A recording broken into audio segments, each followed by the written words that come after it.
I'd like to welcome everybody, especially those that will be making presentations today, to this public hearing on the review of the cost of supply framework, which is held today on the 15th of September 2023. My name is Nhlanhla Kumede. I'm the full-time regulator member, primarily responsible for electricity regulation. I'll be the chairperson of this hearing. I'd like to introduce the other members of the panel. I think I saw Ms. Mfundo Maseti joining. Can I start with her just to ensure that I saw her correctly? Who is the full-time member of the regulator, primarily responsible for pipe gas regulation, who is also the member of the ELS. Madam Maseti, did I see you correctly? Chair, I think there's another Nomfundo on the list, but it's not Ms. Maseti. I see. Okay, all right. Because I know that she's on leave. I just thought that I'll start with her. I'd then like to then introduce Mr.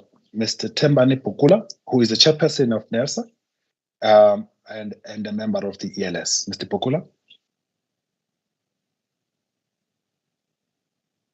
You are on mute, sir. Thank you, Mr. Kubenda. Good morning, everyone, and I look forward to your contributions. Thank you, Mr. Pukula. I'd also like to then introduce Ms. Precious Sibia, who is a part-time regulator member and an ELS member. Ms. Sibia.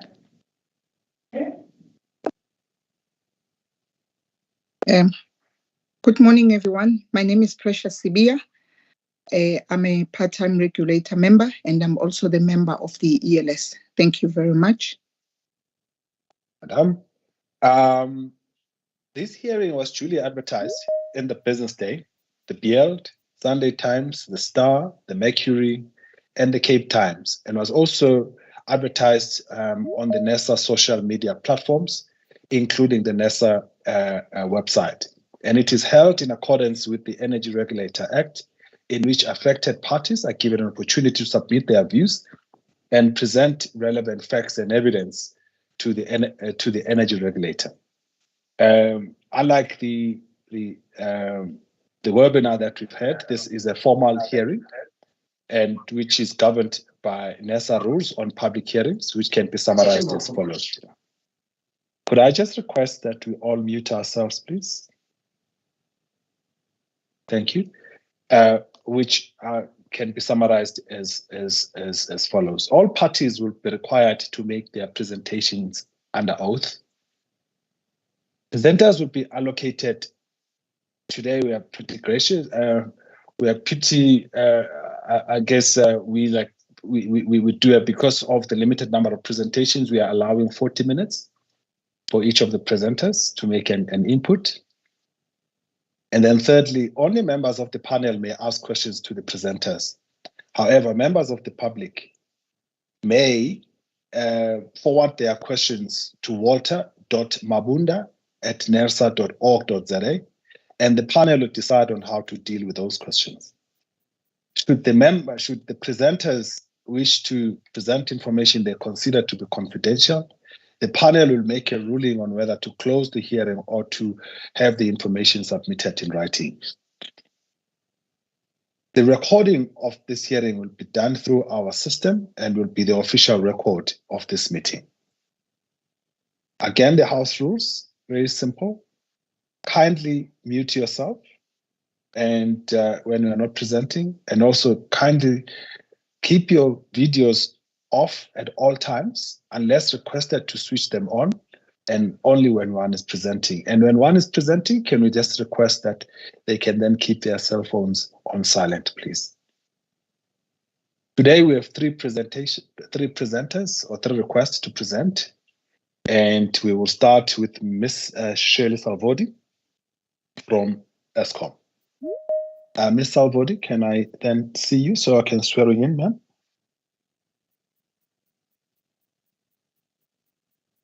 Thank you, and good morning and welcome to you. Good morning, Chair. Right. Do you object to taking an oath or an affirmation? No. Okay, in that case, kindly raise your right hand and affirm the following.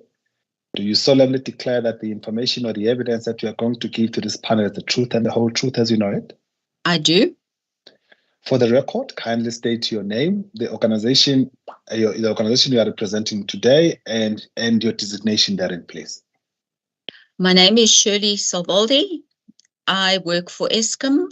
I am a corporate specialist in Eskom dealing with retail tariffs. Thank you, ma'am.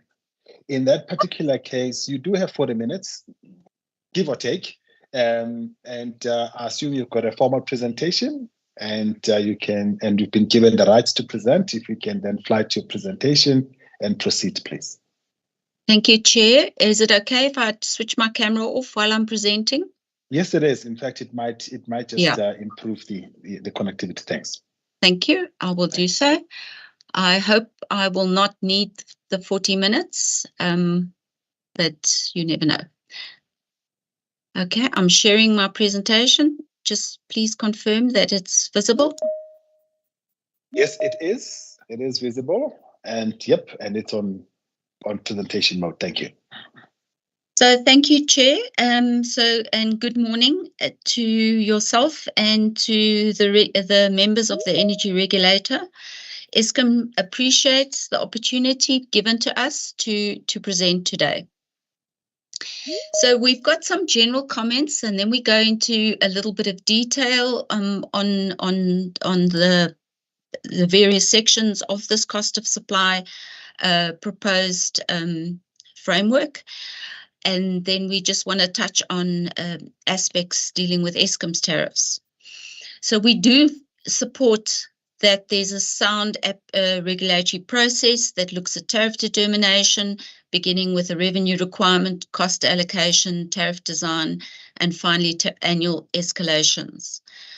We support that tariffs should be based on a cost of supply study, and that the update has been based on gaps that were identified in the current framework. Also supported is the ring fencing of regulated costs for cost of supply and tariff setting purposes. There are some developmental areas that Eskom would be providing in our detailed comments to NERSA, that this framework is dealing more than just with a cost of supply study, but also deals with revenue requirement, cost allocation, tariff escalation, and also tariff design. So I think I also touched on this question at the webinar, where I think not everybody really understands what is meant by cost of supply study. So this is dealing with cost justification and cost allocation and tariff design. It does tend to be very orientated to municipalities, but applies to all distributors. So there are aspects of this cost of supply study, this framework, that actually for Eskom is already catered for under the MYPD and the IRSA methodologies of NERSA. So we believe that there are aspects of this document that needs to be pulled out to say this aspect actually is covered for Eskom under this process.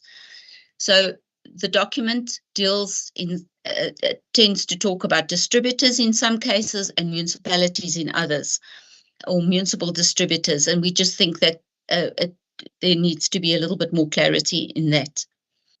And one of the things that we felt, this is such an important document, and it's really appreciated that NERSA is evolving this framework. But consideration maybe needs to be that an industry expert team, maybe similar to the approach used by the GCAC, could actually strengthen this document, and consideration needs to be given to that. We also feel that a guideline on standardized tariff structures needs to maybe be an annexure to this document or part of the document. NERSA actually did, I think it's about 10, 15 years old, actually has a guideline on standardized structures. but this document has sort of fallen by the way. I think it was still when it was the NER, not even NERSA. So it's quite an old document, but it might be useful for NERSA to consider also putting standardized tariff structures, because we believe for the industry, if we all evolve to similar structures, not necessarily rates, because each licensee will have different costs and different customer categories and different customer demographics. But at least if they're standardized structures, this will make NERSA's life a lot easier when evaluating tariff submissions. Then just further on this, we know that before you can do a cost of supply study in terms of what we understand a cost allocation exercise, you need to get your revenue approved. And that aspect is dealt with in the framework. The cost recovery needs to include a reasonable rate of return so that you can have sustainable networks, and also needs to accommodate the recovery of bad debt. The EPP policy requires that municipal surpluses on electricity is supplementary to a cost of supply study, and we note, and I'll go through that NERSA seems to be providing some guidance on that. From the network allocation part of it, which is probably the most complex part of a cost of supply study, is dealing with the principles of cost causation, which is how do you allocate costs that need to be borne by customers who cause these costs to be incurred. So those principles need to be captured very well in your cost of supply study. You need to know your volume drivers. For networks, it's KVA. So this is part of your volumes, your sales information that you need. And methodologies like the average and excess method is what Eskom currently uses. We note that NERSA did have some discussion on it, that it's quite complex, but I think there needs to be allowance for such methodologies to be used. The retail cost allocation is also an important one, and we note that NERSA has provided some weightings. These need to be just an example, not necessarily hard-coded, because it will depend on different utilities. Then just maybe to touch on Eskom's cost of supply study. It starts with the revenue per division, and this revenue is what is decided on in terms of the MYPD, and it's made up of different aspects, and these are then separated for generation, transmission, and distribution. Then when we're looking at the cost functionalization, we need to know what the energy costs are, and this comes from generation. Then you have your transmission costs. This comes from Eskom transmission, and then your distribution costs comes from the decision on your distribution. So this is just very high level. It's not dealing with aspects, more detailed, but from a high level perspective. Then once you have these costs, this block here is your energy. Your energy and your transmission costs are really your wholesale purchases. And then from there, you start to do your allocation, energy, transmission networks, distribution retail, and then you allocate those based on customer categories. Now, this is an allocation exercise. It doesn't determine the tariffs themselves. It just determines the unit costs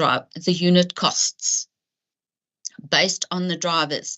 And the drivers could be demand, it could be kilowatt hours, it could be size of customer. The tariff change process, and I know I shared this as well at the workshop, the webinar the other day. But on the right-hand side, you would have what we call the cost of supply study, starting with the MYPD decision, segmenting customers, determining the driver of the cost, allocating the costs and volumes into your different customer categories, because it's not possible to create a tariff for every single customer uniquely. So you will always tend to segment customers into various categories, and then you get your pure cost reflective and unbundled unit costs. From once you've got that process, then you design your tariffs, and designing tariffs is where you look at other aspects than just pure cost reflectivity. You will look at how it impacts customers. What pricing signals are you wanting to apply to incentivize behavior or to create greater efficiencies? Those tend to be a little bit forward-looking. What charges are to be unbundled or unbundled, what subs, and then you look at how you're going to apply subsidies based on NERSA decisions or government policy. So this is, you need to always test what you're doing against government policy. What is your own business plans? What have customers requested and other stakeholders? And what is the law? And what is NERSA's methodologies around these? So these all fit into the design process. You analyze your impact on your revenue, your impact on your customers, and then you do modifications depending on that impact, and then you go for the approval process. So a cost of supply study, or the framework that NERSA is proposing, actually covers all of this whole process. Obviously, these objectives are unique to the distributor, but it always needs to align with, the regulations. So now I'm going to go into the comments themselves at a very high level. We did submit much more detailed comments. So the reason for reviewing, NERSA said it's related to gaps and dealing with ring fencing, what lessons were learned, prudency testing, and the recent court cases. So our comments is the court case refers to tariffs being based on a cost of supply study and not benchmarking. And it is acknowledged that the current framework doesn't adequately address revenue applications, but it's not clear whether this updated methodology is going to be in time for municipal distributors to have tariffs in place to comply with the court decision, and what mitigation is will NERSA apply if this actually is the case. The question is, could the existing framework not be used to make those tariff decisions in time, or if this methodology is going to be able to be in time? And when I summarize, I will touch on these aspects also relating to Eskom. Then the link with the EPDM. So there's reference to the EPDM, and we're not going to touch in this presentation on the EPDM. Eskom will follow on in its submission and at the public hearing on the EPDM. But we say it is non-existent at this stage, so the reference is questioned, and we also feel that there's not alignment between the two documents. NERSA does acknowledge in the cost of supply framework that the EPDM will have to be phased in, but no detail is provided on this phasing. On ring fencing, this is, we think in particular, more applicable to municipalities where the regulated electricity functions need to be ring fenced against the non-regulated and non-electricity functions. And for Eskom, this ring fencing does happen. It's covered in our MYPD methodology, and we do support this principle in the NERSA proposed framework. On revenue requirement, NERSA states that the current framework is too basic and is proposing a much more robust and better aligned with best practices methodology. For Eskom, again, this is covered in our NYPD methodology. We do ask a question, though, why NERSA seems to be appearing to allow surpluses and markups to be added to the costs and also includes a rate of return. So the question is that NERSA does not regulate surpluses or markups, only rate of return. On the sales, we do, NERSA states that assumptions need to be provided on sales forecast to be used for revenue determinations. This is supported and it is covered in our MYPD methodology, because sales are required to determine both the costs and the tariffs, because tariffs are a function of allowed allocated cost divided by volume. So if you don't know your sales, how do you actually determine a tariff charge? On purchases, NERSA states that the Eskom purchase costs to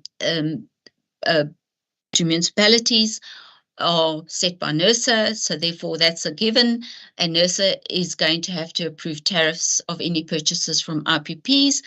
For Eskom, this is also covered in our MYPD methodology, and we do support this principle that any licensed entity would need, that is purchasing energy, would need to have such tariffs approved by NERSA. On the regulatory asset base, NERSA's document deals with how assets will be valued and also includes a downward adjustment on the returns of allowed assets where network performance is below a certain value. For Eskom, the RAB, the regulated asset base is covered in the MYPD methodology, but we do ask a question that there's no details provided on how this adjustment factor on the RAB would work. On depreciation, it's covered by for Eskom under the MYPD methodology, and we support the approach. The amortization of long-term debt, it was also covered for Eskom in the MYPD methodology, and we support the approach. And return on assets, this formula is covered in the MYPD methodology, but again, we raise the question of the surplus and a rate of return formula, and the clarity is required whether NERSA will be regulating markups or surpluses and also a return on assets. On operating expenditure, we support that this is dealt with, and for Eskom, it's covered in the MYPD methodology.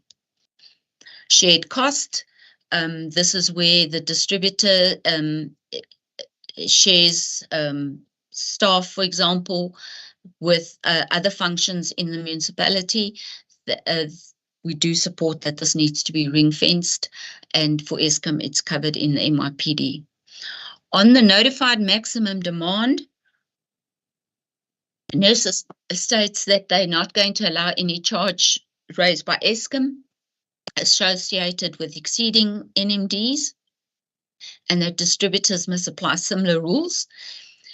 We can't comment on this not being allowed as a pass-through. We know for Eskom, any revenue we do earn is not included in our forecast, and therefore gets effectively subtracted from the next year's revenue requirement. We do feel, though, these rules need to be approved by NERSA, and we know that NERSA has gone through a number of consultations to provide an industry-wide NMD rules. So we feel that needs to be approved by NERSA. We do want to make a comment, though, that we're not sure that all municipalities have tariffs that are linked to NMDs. Repairs and maintenance, municipalities need to, and again, you see the word here is municipalities must provide NERSA with maintenance plans and costs not based on benchmarks, but NERSA may benchmark against other distributors. And I think we learned in the webinar that this is something that is done in other jurisdictions. And for Eskom, this is covered in our methodology.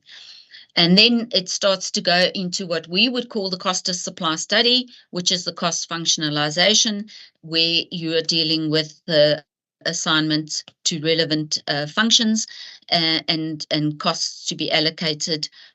And NERSA could set parameters where licensees have challenges to do this. So we already apply cost functionalization in our cost of supply study, and therefore we are aligned. Then cost allocation, it's NERSA stating when a municipality designs a tariff, it is important to ensure that the related cost drivers are classified and allocated, and the cost allocation is into energy, losses, overhead, demand, and customer. From an Eskom perspective, we already apply this methodology in our cost to serve study, and therefore we are aligned. NERSA does appear to use values and parameters that are applicable to Eskom. So there is a question mark on that, but the methodology is also aligned to what is in the tariff code, the proposed methodology. The positive aspect is the recognition of splitting costs into fixed and variable, but there are some aspects where Eskom is not in agreement with, such as the proposed weighting. We do believe this should be an example because it could be different for each distributor. On the rate setting and annual escalation, and it makes recommendations on tariff structures as well, which is aligned with what is in the tariff code. So for Eskom, it is covered in our retail plans and in the NERSA UTSA methodology.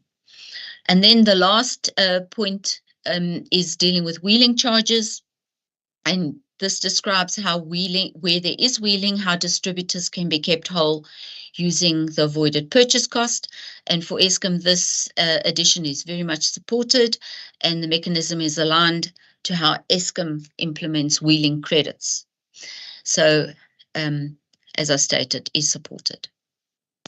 Then we just wanted to add some aspects from an Eskom perspective why tariffs need to be structured to be based on a cost of supply study. We know from an Eskom perspective, we are unbundling. Therefore, we will at one point be purchasing our energy not through our internal transfer mechanisms, but from transmission as a separate entity. So we need to unbundle our tariffs to start reflecting these divisional costs in particular, because our tariffs are not aligned to the divisional costs. We recover Eskom's revenue overall, but they are not aligned to divisional costs. And when I talk divisional costs, I mean generation, transmission, and distribution.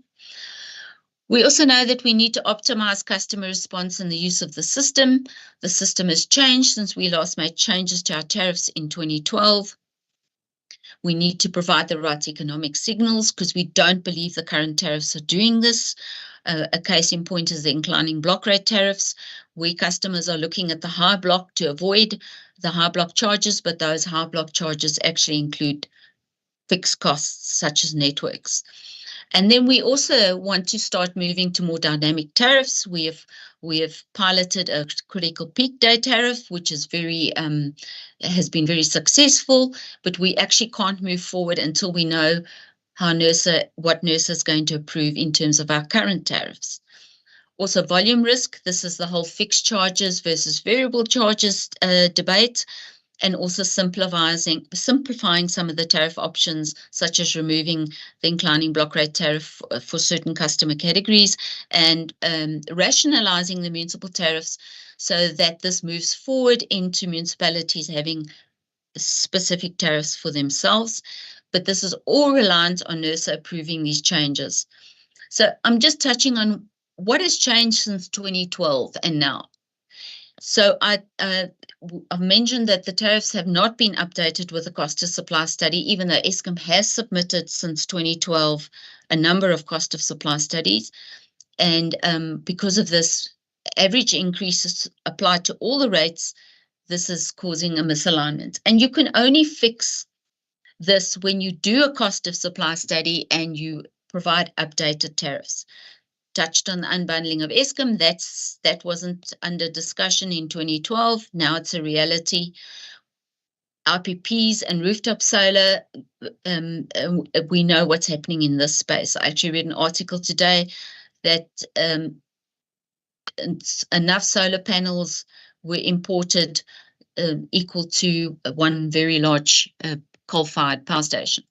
Battery storage is now also an important aspect, and how do we incentivize how the storage is used so we can optimize the system.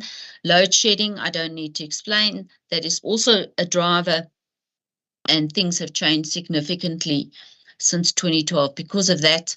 And then the fixed versus variable and volume impact was not an issue in 2012. And this picture is just explaining how you've got fixed and variable costs, but your tariffs, if your costs are 76%, and we actually believe they're actually higher than this, we are only recovering we are recovering only 10% of our revenue through fixed charges. So volume risk and reduction in sales outside of Eskom's control is obviously a big issue. And then we're just dealing with changes that are linked to Eskom's cost to serve study or cost of supply. And we just need to say that you can't update some tariffs based on a cost of supply study and others not, because updating one tariff means that there's a change in your revenue. And let's say you update the tariff and it's lower, you now need to raise that reduction or that shortfall onto other tariffs. So you actually can't fix one tariff based on a cost of supply study and not the others. They are all interlinked. And this is just dealing with the various aspects that Eskom proposed in our tariff plan, which was transmission charges, updating it with the transmission revenue requirement, distribution charges, updating with the distribution revenue requirement and the weightings of fixed and variable, the generated transmission use of system charges, the municipal tariff rationalization, the home power and home flex unbundling, so that what we did is we pulled out the costs that were hidden in particular the high block rates, the service charges where we wanted to start raising them on appointed delivery, and the generation capacity charge introduction. So we believe that we support 100% tariffs, the cost of supply methodology, and that tariffs need to be based on this methodology, because it also allows for moving towards more dynamic tariffs, such as critical peak pricing, as I mentioned. So we just want to touch on this, our retail tariff plan, and the challenge we are seeing with this cost of supply framework and the implementation of it. We support that all distributors should be doing a cost of supply study. But the study alone is meaningless if it doesn't get translated into tariffs. We've submitted a cost of supply study and updated our tariff charges based on the study in 2020 and in 2022 to NERSA. We did not get a decision on the 2020 submission, and the 2022 submission was rejected except for the home flex tariff in terms of implementation for this financial year. It is unfortunate that NERSA has not approved our tariff application, as the updated tariffs would allow for progress in line with objectives specified in this NERSA framework. And we want to deal with some of the processes that we followed in updating our tariffs and how this would place challenges on the municipalities to do the same. We provided NERSA with all our modelling. We provided a very detailed document to NERSA with how the tariffs were designed, the impacts on customers. We provided the public with information on these impacts. We provided brochures, presentations, public and media briefings, and also tools for customers to use to compare, because customers have to be provided that information on how this would impact them. We also had extensive engagement with NERSA at various levels on these proposed tariffs. There were 2 NERSA consultation documents, 2 public hearings. We provided extensive feedback and details on questions that were raised by NERSA during the 2 submissions. There was a huge amount of work that went into this tariff plan, almost 4 years worth of work. So it is difficult to comprehend how municipal tariffs that need to be updated on a cost of supply study are going to be accommodated in time to comply with these court decisions. And it's also unclear for Eskom how NERSA, with this cost of supply study framework document, is going to be able to implement this swiftly for the Eskom tariffs. So for Eskom, we are in limbo in terms of this process. So in summary, Chair, this is my last slide. We believe the existing MYPD methodology is a sound methodology, regulatory methodology, and therefore the cost aspects for Eskom that are dealt with in the cost of supply framework document are dealt with under the MYPD. This proposed methodology doesn't align with the NERSA proposed EPDM, and we know that there's going to be a process to deal with that. The cost of a supply study, we feel, needs to be expanded to include more guidance on moving from cost of supply to tariffs. And more detail is needed on tariff design aspects. The update to this methodology is 100% supported and is a very good first start. It does need expediting to cater for a framework for legal municipal annual tariff adjustments as well. And we feel that that this good start needs to be expanded and done through an industry working group. Thank you, Chair. That is the end of my presentation. Thank you, Ms. Almodi, for your presentation.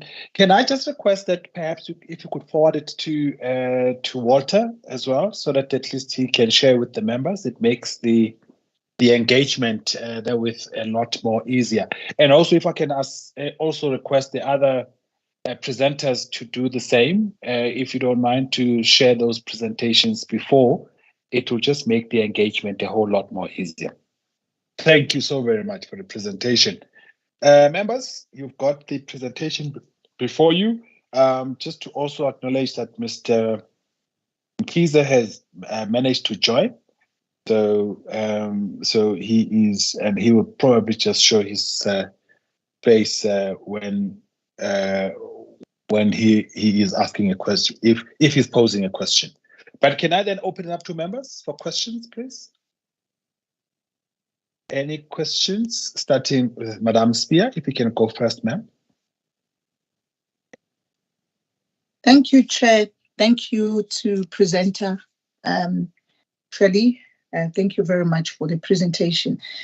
Just a question for on one of the issues that you mentioned, Shirley, on the way forward. You talk about the existing methodology, MYPD, being a sound regulatory methodology.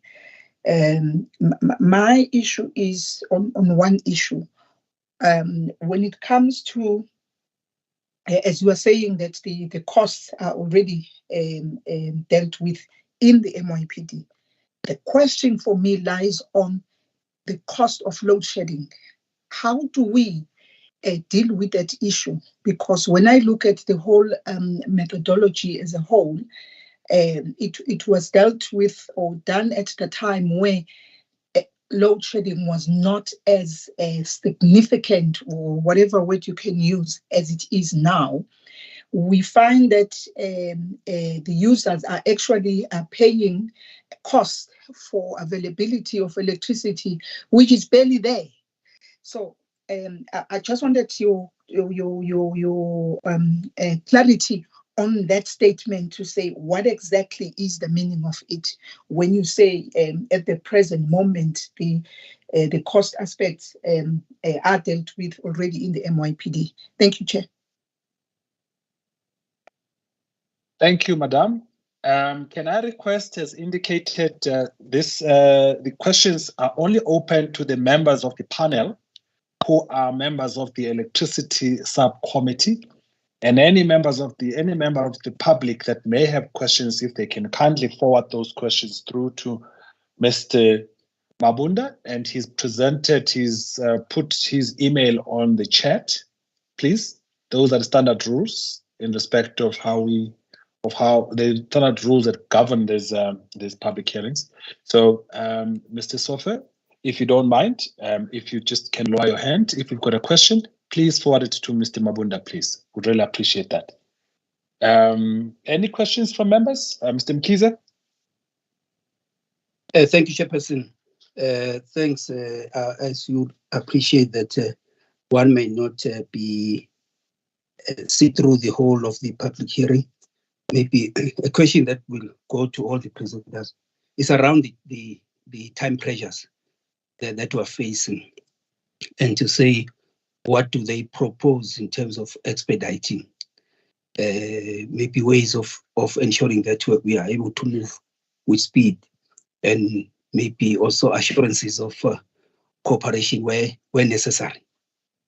I would specifically to the presenter, I would like to ask as to where do you see the benchmarking aspect? Because I've got a general concern with cost of supply, as if it's saying, because it costs you so much, you must be compensated for so much, with no due regard of efficiency. I thought that always benchmarking does bring an element, especially if you benchmark against the best in class, or you use best practices. What is your commentary around that? And also just to check with you in terms of any other issues you would like to raise regarding the realignment that you spoke about, in terms of this being aligned to the MYPD, and then being concerned about what would maybe with regard to the EPDM. I know we're still going to deal with the EPDM, but maybe if there's some issues that you like to highlight there. Thank you. Thank you, Mr. Mkiza, and welcome, sir. Thank you for being able to join. We know you are traveling. We really thank you for taking this, for giving this process the necessary respect it deserves. Thank you. Mr. Alvaro, I've got a couple of questions for you as well. Just if you can just explain for me. The first one, in your slide 3, I wasn't quite sure what comes first. What comes first, in your opinion, the cost of supply study or the revenue requirement? I know how Eskom does things, but I'm just asking that generally, when you're talking, for instance, for a municipality, what comes first? The cost of supply study or a revenue requirement? Maybe just to clarify my question a little bit. If the cost of supply study comes after the revenue requirement, then I would assume that by the very definition, it is the costs that you start with the cost, and then you translate those costs, including a rate of return, or however compensation you actually look at in terms of recognizing profit. You start with that, and that you translate that into a revenue requirement. Maybe you can clarify me here, or is your understanding or the way that you've looked at cost of supply study as in fact about functionalization, classification, and allocation? Maybe if we can, and if that's your view, is that the shared view in terms of the whole industry? Is that what cost of supply is? So that's my first question. I'm hoping it's pretty clear. Mm-hmm. My second question relates to how you were talking about how you then translate all of this cost now into tariffs. Now, there's been questions around the subsidy frameworks, that if you want to have cost-reflective tariffs, which are going to be in line with the prescripts of Section 15 of the Electricity Regulation Act, do you, at the time of designing the tariff, already include subsidies, or do you design the tariffs first and then look at the subsidies and maybe even surcharges as an external factor to that? If you can just assist me with that. My third question, this is more a philosophical question, Are you supporting, am I correct in hearing that perhaps you are supporting the extension of the MYPD methodology to municipalities, including perhaps the RCAs? Is that in fact or am I reading you incorrectly? Am I reading you correctly in saying you are then saying for each of the municipalities, in fact, it is correct to extend the MYPD methodology to all those municipalities, each municipality? Is that, or am I reading you incorrectly? My last question, you do talk about what's changing, including the unbundling. You need to deal with the unbundling that you have. Can I maybe just get an understanding? How do you believe we deal with, especially because you also have indicated correctly so, the need to unbundle the tariff to show fixed costs, or to separate energy charges from fixed costs. Going forward, in your unbundled environment as Eskom, how do you broadly believe we should deal with that? So those are my 4 questions. And as usual, you are under no pressure to respond to all the questions today. You can respond to those that you choose to respond to in writing within 7 days, just to assist us in making a correct decision. But can I then say we are free to choose the ones that you want to respond to today and respond to them? But we've got about 15 minutes to do that, Ms. Salvador. Over to you. I'm still hoping to see the question from the stakeholder, if maybe Mr. Mabunda, if the question has come through, if you can send it to one of the members, please, so the members can post the question on behalf of the stakeholder. All right, over to you, Ms. Salvador. Thank you, Chair, for those questions. On the one on load shedding, could we respond to that in writing? Then for Mr.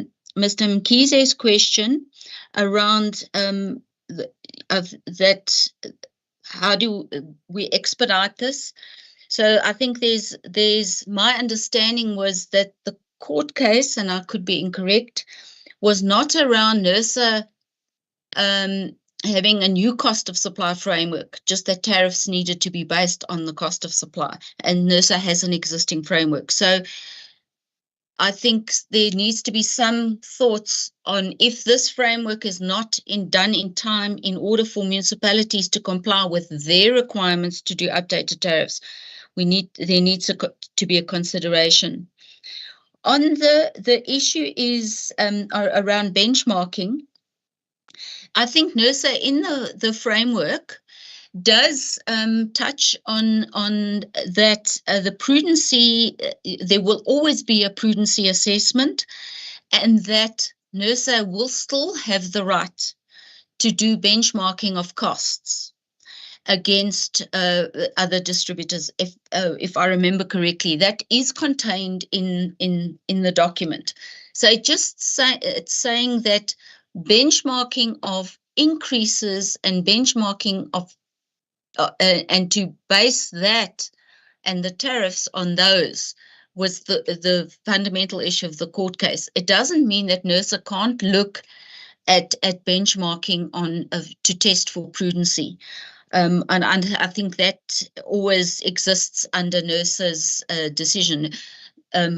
Costs are not a given.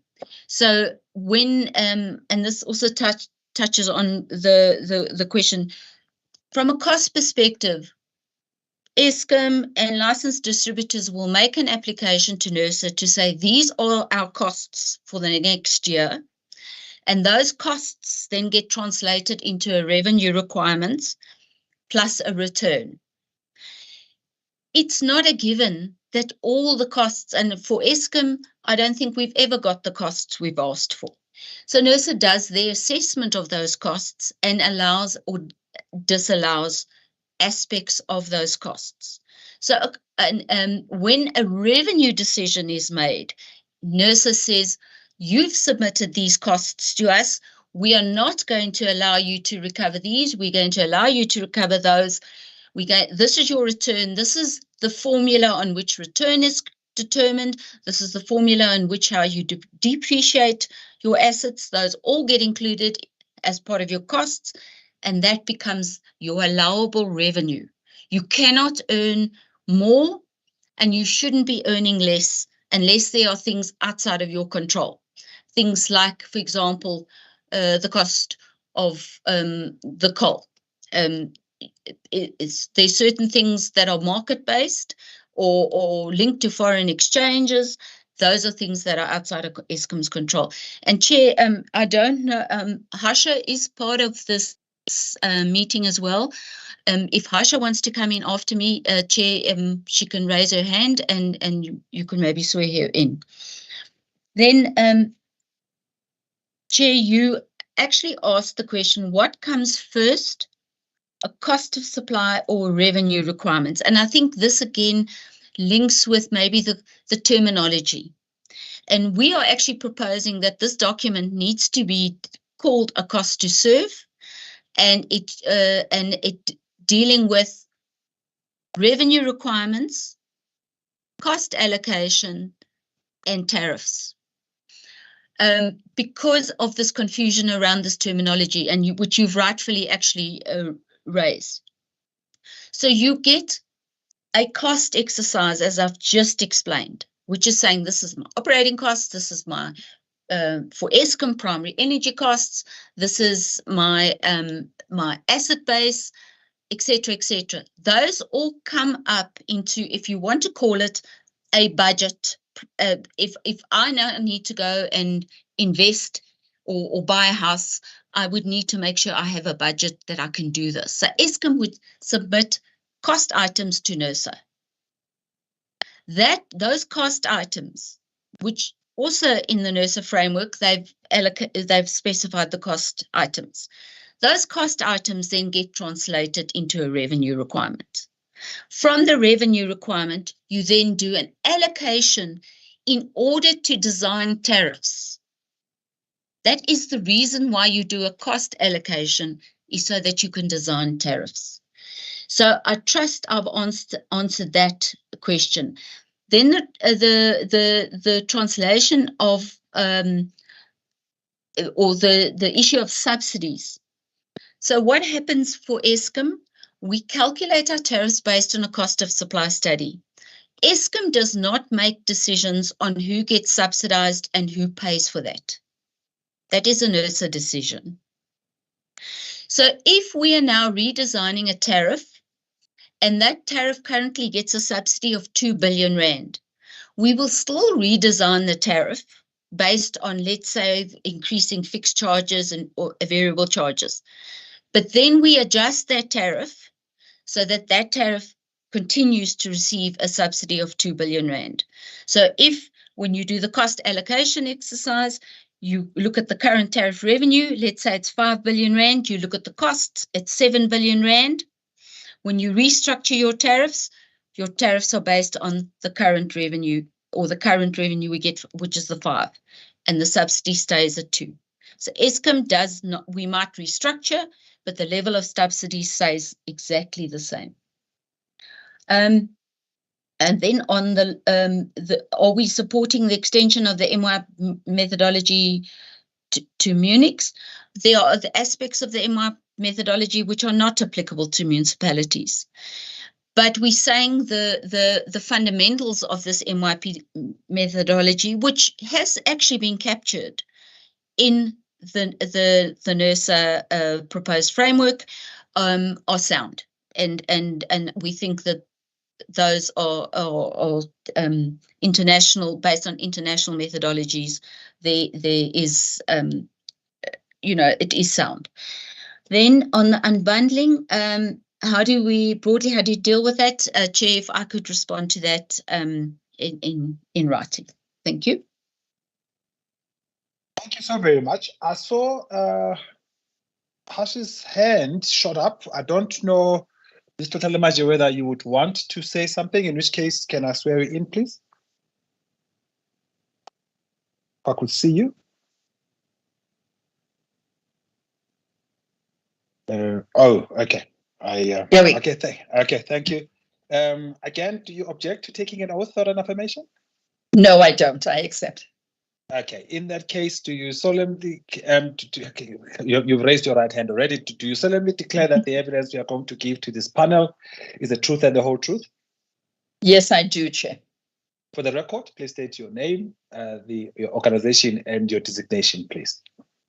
Thank you, Chair. My name is Harsha Tokladi-Maje. I'm the General Manager for Regulation at Eskom. Okay, you can please then proceed with your responses. Thanks. Yes, I just want to add on to what Shirley has said as far as the extending the MYPD methodology to Munich's is I think what Shirley was referring to is to say that our revenue determination is governed by the MYPD methodology, and we feel that that is a sound methodology as far as Eskom is concerned. And obviously, as Shirley has said, that there are certain aspects that are applicable to municipalities, but we definitely are not the experts on that. And we don't want to profess or make a proposal that be done. We do think that further work may need to be done to be saying whether the whole methodology will be applicable to municipalities. Thank you for that one. And I just want to quickly touch on Ms. Sabia's question as far as the cost of load shedding. I think, again, the point that Shirley was making, that we have the MYPD methodology that determines our revenue requirement, and that is basically based on the allowable revenue formula. And we think that that is a sound way to determine what the allowable revenue for Eskom would be. And we do agree that this MYPD methodology was designed at that time, and it was updated in 2016 when there was already load shedding. But also, and it's really amazing that this particular issue was addressed by both the NERSA Legal Counsel and Eskom's Legal Counsel in a similar kind of a issue at a case yesterday in the High Court, where SALGA was proposing that Eskom should receive a lower revenue due to load shedding. And both the NERSA and Eskom Council disputed that, and in the sense that the MYPD methodology is designed to meet the demand. So there has to be an assumption made of what the demand would be, and that would be met. If the demand, like we know, is not met for many years and will continue for at least this year, then that would be dealt with during the regulatory clearing account stage. And I think that is the point that has been made. And additionally, if you look at it from a consumer point of view or a residential point of view, there is a cost of load shedding, in that there will be economic costs. We are all aware of that.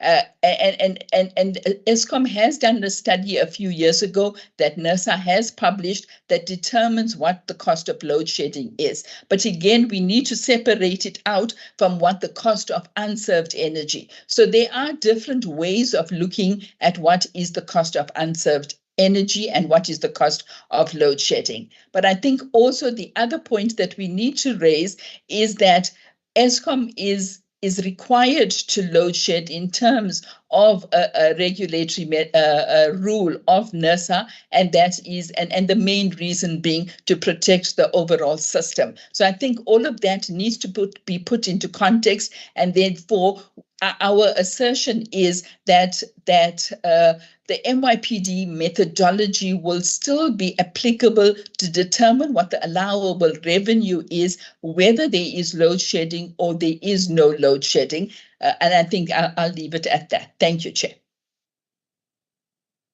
Thank you so very much, both of you from Eskom. Can I just request one thing? It's quite clear that in terms of definition of terms, for all of us to be talking the same language, Mr. Vado, you've just indicated that you prefer that in terms of terminologies that this be called a cost to serve. I'm assuming that in your official submission that you do make that comment, and maybe just explicitly indicate that in your understanding, this cost to serve is really, it relates to functionalization, classification, and rate setting or allocation of those costs to customer categories.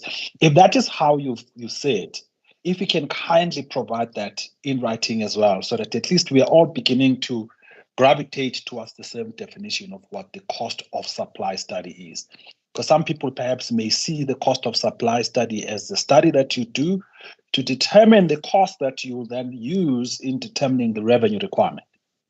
Now, if that's not your view, if you can communicate it, please, in writing, we really appreciate that. I don't know if there are any further comments from your side, any additions? A show of hands, if nothing. Ms. Salvador, anything to add? I wanted to say it is in our comments. I think it is an important issue around the terminology. Yeah, we've noted that as well in various fora. Yeah, thanks, Chair. All right. No, thank you. Thank you so very much for your guidance. And we do appreciate and hear your comments. And yeah, especially in regards to your own cost of supply studies that we've done and the non-approval thereof. It's there. It's not ignored. Might not be the correct platform, but we do understand where you're coming from. I'd like to thank you for your inputs. And with that, I'll then like to move on to the next presenter for the day. Sorry, today I'm struggling. I'm trying to use the, I know there's this IT man of Mars that does not like my using the type of earphones that I tend to use. But that allows me to use two different machines, but now I'm using the same machine. But we're now moving to Mr. Hendrik Barnard, who's an industry pricing expert. Can I then perhaps see you, sir, if you can just switch on your video and I can swear you in.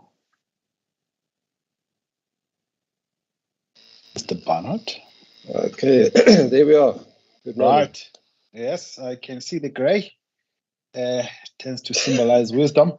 With that, can I then just ask you first before we engage, do you object to taking an oath? No. In that case, kindly raise your right hand and affirm the following.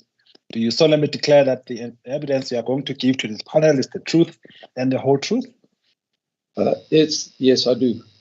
For the record, kindly state your name, the organization that you are representing, and your designation in its place. My name is Hendrik Barnard. I'm from the company ELS Pty. And your designation? Managing Director. All right. No, thank you. In that case, I assume you've got a presentation. We've got 40 minutes, give or take. If you can fly to your presentation and proceed, please. Thank you.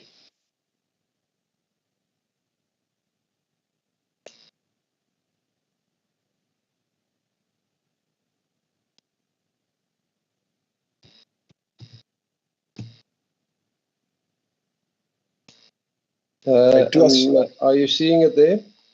No, nothing yet. But you do have the rights to present, correct? Yes, I do. It gave me the answer. We'll just try something else. Now? Yeah, it has come through. Yes, thanks. Okay. All right. You've got your 40 minutes, sir. If you can then proceed. Okay. I'm maybe going to go slightly over, but you need to just stop me where you feel that I'm wasting your time. No. I would rather you guide you actually know your slides, so you can go faster than others. But I will switch on my video closer to when it's time for you to wrap up. Okay. Okay. So I've been doing cost of supply studies since '98. More than 50 studies I've done, 3 African utilities, a few private, and then many municipalities. Up to 5 years ago, none of these studies was approved by NERSA, which stalled the process.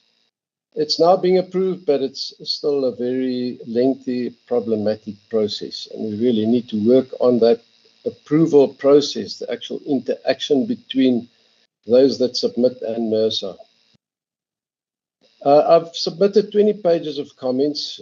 We need many hours to go through all of this. I'm just going to touch on the revenue requirement, the cost of supply, the setting of the tariffs, and I will only highlight some of the issues, although I'm going to try and go through all the comments that NERSA did ask. I think Shirley's presentation was very good in terms of touching all the aspects.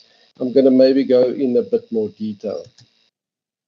So to start off, the NRS 058 was developed. Unfortunately, due to a legal claim, it was never published. But really, I think we have a standard.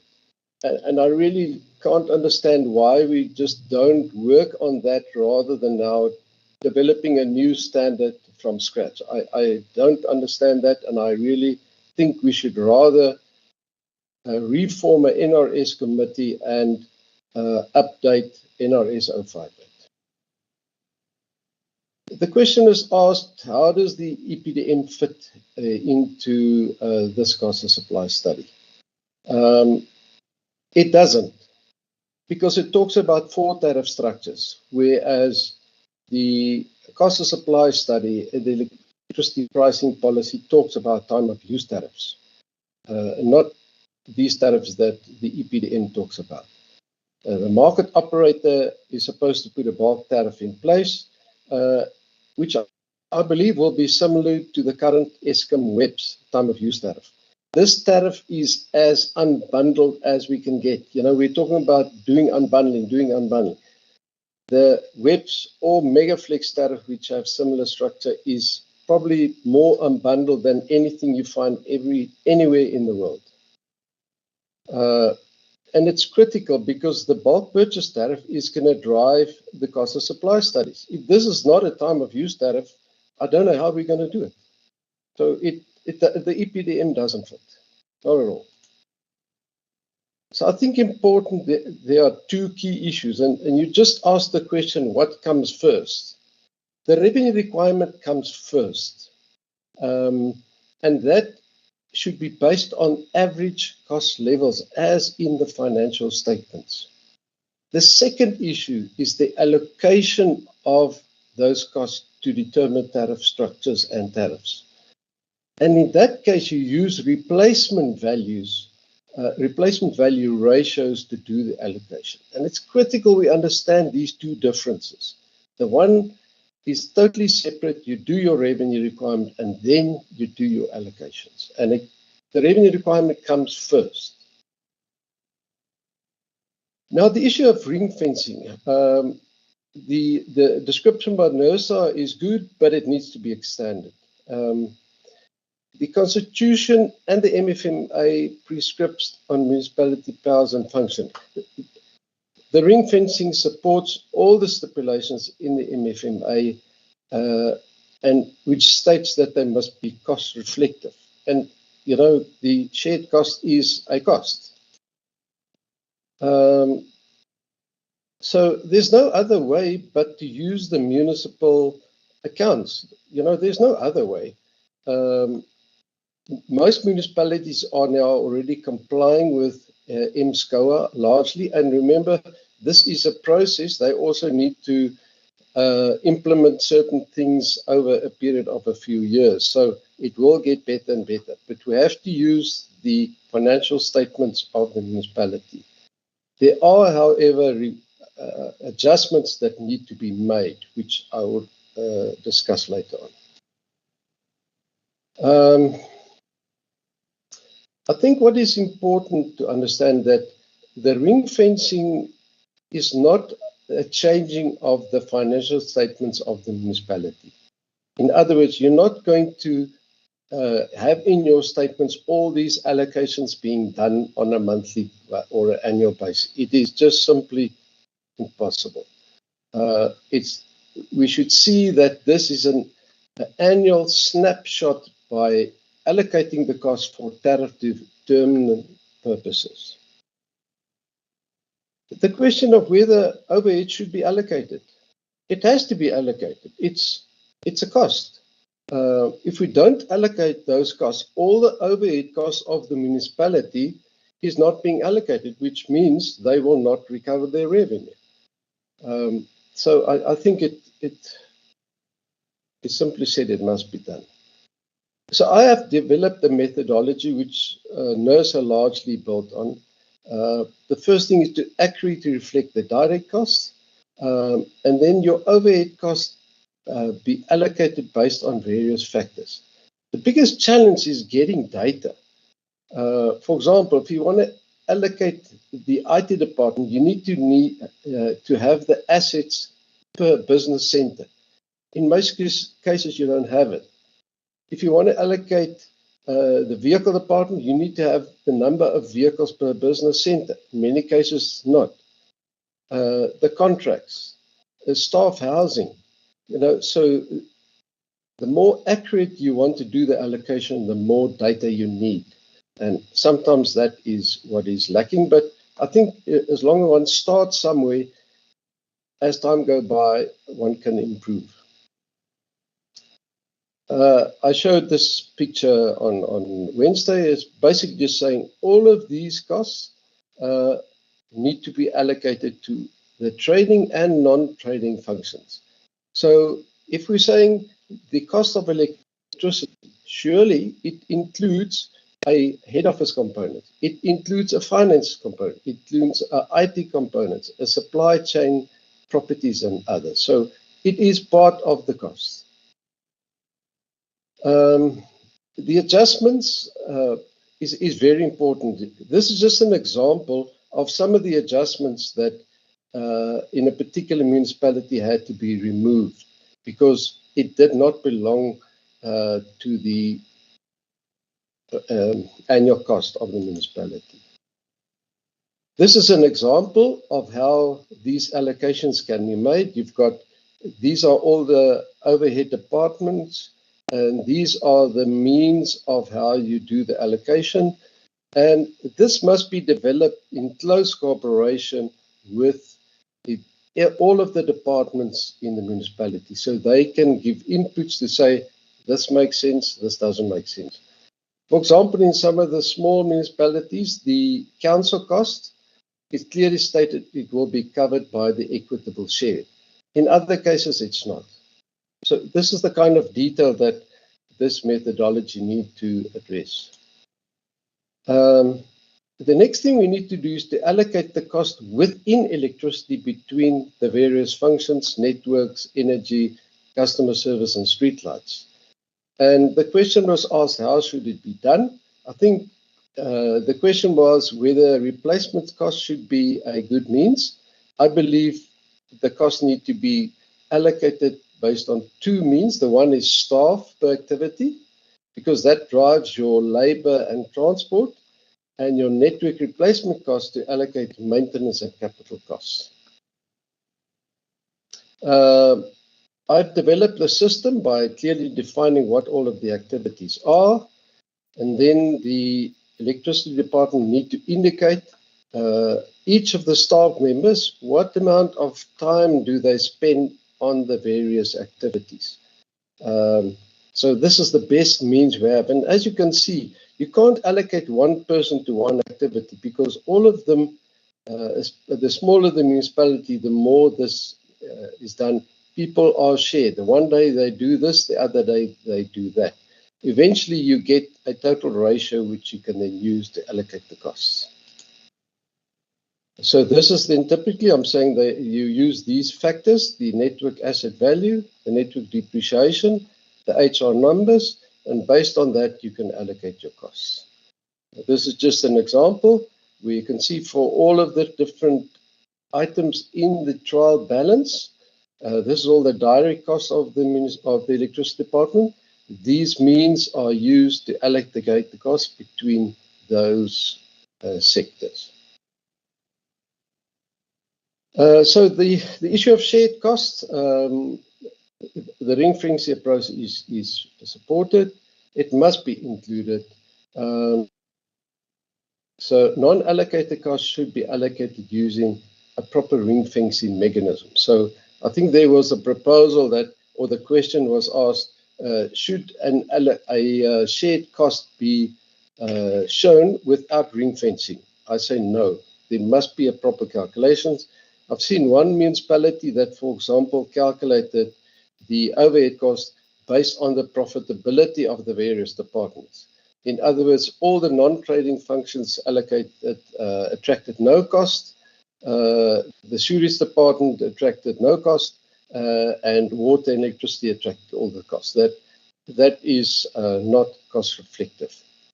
I think NERSA should develop some benchmarks, and the reason why I say that, in some of the municipalities I've calculated where the overhead cost is more than 80% of the direct costs. Surely that is not acceptable. So I think NERSA should develop a benchmark, especially during this time that we are going to be learning and building up experience. I think it's important that there should be disallowances. The first issue relating to the Eskom excess access charges. I think it's important that we're saying municipalities are required to run proper electricity utilities. This includes recovering money from non-paying customers. So the issue of losses and that it's not supposed to be like that. So that utility is not running prudent, and therefore the purchase costs need to be adjusted to address the non-prudent component. The other issue, which I'll discuss later on, relating to the forecasts. The Eskom excess access charges, I think there is some changes required on that. The fact that if you exceed by 1, 2, 3, 4, up to 12 months, that fee escalates by 1, 2, 3, up to 12 times. I think that is too punitive, and I think that particular part of the Eskom excess access charge should be changed. However, if a municipality doesn't do a proper load forecast and doesn't apply for increased capacity, then they are not being prudent, and therefore that cost should be disallowed. However, there is a problem in some cases where municipalities apply to Eskom for increased capacity, but Eskom delay quoting. They say they don't have capacity, but yet they do. And some of the quotes are really ridiculous. I've had one case in Cederberg where the municipality then said, okay, they build the line themselves, and Eskom quoted 33 million rand just to do the commissioning. Now, so I think this is something where NERSA need to look into. Okay. So the proposed adjustments is, firstly, I think all losses above 8% should be excluded, either in reducing the bulk cost or in increasing the effective revenue. The Eskom arrear debt should be excluded. Those accounts should be paid. Then debt exceeding a certain limit, as in the EPP, I discussed that. The shared cost exceeding a certain limit, various exorbitant charges, incorrect charges, and then the internal sales need to be rectified. In many cases, the internal sales does not reflect cost, and therefore the revenue is understatement. And then the issue of equitable share need to be correctly addressed. So this is just an example. If we just take the income statement of a municipality, even after I've deducted these costs, it will make a loss of 204 million. If I bring in the shared cost and I bring the losses or the bulk cost, purchase cost down to effectively only 8%, this shows that there should be a structure increase of about 11%, assuming a surplus of 10%. If, however, I keep the bulk cost the same, but I bring the current revenue up to reflect the non-payment, then the current tariff levels is very similar. And this is something where NERSA would need to spend a lot of time in determining exactly what is prudent and what not. So how do we go about finalizing that? I think we should form an industry committee, and probably under the auspices of National Treasury, because this is really a financial issue that should be guided by National Treasury. I think we must build on the experiences that is already in the industry, etc., etc. Right. I still believe NERSA must develop benchmarks. This will also indicate to us how lean or how top-heavy the municipality is. Now comes the issue of the sales basis for increases. I know this question is being asked, but I really think it is a given. Currently, Eskom has the RCA mechanism, which is being kind of disputed in the EPDM, but it is a given principle and it should be accepted. What we need to be careful in the municipalities that we don't create too complex a mechanism. And I will later on propose how we should do that. What's important to note here is that because more than or close to 75% of the municipality's cost is the Eskom purchase cost, if sales go up and down, it's going to be matched very closely with an increase in the purchase costs. In other words, the sales change would only really have an impact on 25%, and therefore for municipalities it's not such a big issue. The issue of incentives for losses, I think the incentive for municipalities to get their losses is there already. If they don't have revenue, they are bankrupt. So I don't think we must try and create an additional incentive. It's there already. The issue of IPP management, I don't think NERSA should interfere with this contracting. There are going to be thousands of contracts, and for NERSA to get involved in that is just going to complicate it. I think, however, NERSA could stipulate that no energy purchase cost should be more expensive than the opportunity cost, in most cases being the Eskom bulk energy tariff. So in terms of NERSA's role to protect consumers, as long as the IPP purchase cost is less than the opportunity cost, the impact on customers would be positive. So remember, within the municipality, there is MFMA requirements, and surely the Eskom purchase cost should be part of that equation. So I think the mechanism exists to protect consumers.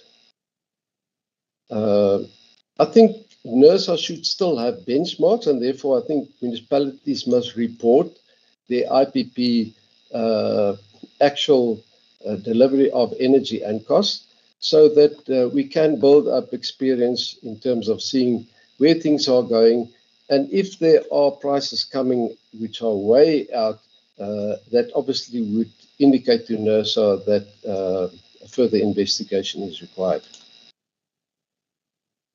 Okay, the kind of information required is the kilowatt hour generated per time of use period, the prices charged, any other payments, and the capacity utilization factor. That's an important one.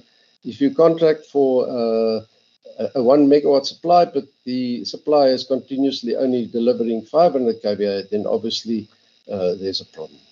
I think this should be adequate for NERSA to do a very good management. The issue of treatment of municipal IPPs, I think really I've said what I want to say there. I think NERSA should monitor, but not try and interfere. It's just going to overburden it. Now we get to the rate asset base. Now I think I will get to more detail just now, but I support that the historic cost basis be used. Only assets that are in use be used. The document states that depreciation used be the accumulated depreciation. That's incorrect. The income statement item is depreciation. What's also important here is that when we develop the depreciation, it should be on those assets that were funded by the municipality. And I'm going to expand on that just now. Let's just firstly go then to the surplus. We must remember that all the costs and revenues allowed will have an impact on the surplus. So let's firstly understand that there are two parts of the surplus. The one is rates relief, which is really a tax. And I think what needs to be done is that we need to separate that component out separately. The fact that it is joint really makes it almost impossible for NERSA to regulate. I think National Treasury should say that any electricity surpluses used for non-electricity functions should be recovered by way of a transparent tax. And then the rest of that surplus can be used to fund capital expenditure. I really think this is what needs to be done to address this issue. So if we then say, if we look at the component to provide for capital provision, the purpose is to cover firstly for past capital expenditure, only those assets funded by the municipality. It's important, and NERSA is, Eskom is doing that. So the networks funded by developers and by cash contributions by consumers or by grants, you cannot depreciate and generate a return on those assets because you didn't fund them. However, the provision for refurbishment is very important. So it's important to note it's not repairs and maintenance. So this refers to when a network is 20 or 25 years old, depending on its asset life, and you're going to really redo that network. That is refurbishment, and then you should include the depreciation and the return on assets on those. It's important to note that new developments is covered by capital charges, connection fees, and grants. So new capital is not supposed to be covered by the surplus, but by external contributions. So how should this be done? Either depreciation plus interest. This will only provide for payment of loans that has been allocated to particular projects. Alternatively, depreciation plus return on assets. And in fact, the two can be very similar because the interest rate should be very close to the weighted average cost of capital. So whether we use this method or that method, it would be very similar. I would support this method because this is the actual interest paid by the municipality. Okay, so the important thing to note here is that if we use historic value, you pay for the assets that are being put in place. The moment you do refurbishment, you will have new capital expenditure and your depreciation and return on assets and interest will go up. The problem with replacement value, it's important to understand that depreciation is not a cost.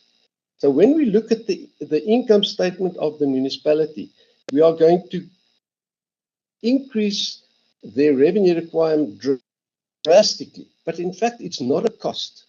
And I just think this is going to create a massive opportunity for money disappearing out of the industry. If this money is not ring-fenced in a specific fund, and we are not in fund accounting, so that's not really the purpose of it. I really think we need to steer away from that. Unfortunately, National Treasury has allowed certain municipalities to use replacement cost depreciation in their income statements, And I believe this is causing a massive distortion and is going to be very difficult to determine the revenue requirement. This is just an example of a municipality where I moved from historic depreciation 1.5 million to replacement depreciation 14 million. So you can see just that one item will increase the revenue requirement of this municipality by 13%. Okay, I've really covered these items. So it's important that we then understand that the surpluses and the return on assets, rightly as Shirley said, we need to understand the relationship between those two. For municipalities, I propose that we use the current method of allowing historic cost, depreciation, and interest. It's the true cost of the municipality. The moment they spend more capital, the depreciation and interest will increase, in which case their revenue will be protected. The issue of maintenance costs, I think what is important here, it's very difficult for NERSA to determine what is prudent and what is not prudent. I think what must drive them is if there are complaints coming out or if the quality of supply indicators show that there is bad service. This would be the guide for NERSA to then going to say, okay, we want to in detail analyze your maintenance costs. Now comes the issue of cost categories. Now there's one important issue relating to the network costs. In the NERSA document and also in the NERSA template, they are saying that the network cost, a part of the network cost is variable. I'm saying it isn't, because if you have a maintenance plan, that maintenance plan is really a legal tasks that need to be delivered. For example, if the oil in a breaker need to be changed after 10 faults, it's a legal requirement to actually change that. So if you put in the material and the labor to actually do that maintenance, it's a fixed cost. So in the definition, it says that materials is a variable cost. I'm disputing that. I'm saying all the costs on the network is fixed in terms of capacity. When the capacity and the demand on the network increase, those costs, of course, will increase. Okay, that's all I want to say in that respect. We talked about that, the network split. So I think one of the problems in the asset registers is that these costs are not split properly between the networks and transformation, and that issue obviously need to be addressed. We're now moving on to pricing, and I am seriously concerned about these thousands of questions and proposals around how pricing should be done. The electricity pricing policy is very, very clear on how things should be done. And that is what I've been doing in all of the cost of supply and pricing study, is simply doing what the EPP says. And we can look at all of these items, the MYPD, wheeling, renewables, the issue of time of use, the additional capital expenditure, exactly the way NERSA is currently doing it, the treating of bad debt and losses, geographical differentiation, supply voltage vs system voltage. It's all there. The domestic tariffs, cross subsidies. So really, I think we need to just go back and look at the EPP and apply that. So I just want to quickly go onto some of those statements, which is very important. Can you actually see the EPP now in your screen? Now we can see the presentation, but not the EPP. Okay. All right. I'll let's just do that. I'm going to stop sharing and then just go through that quickly.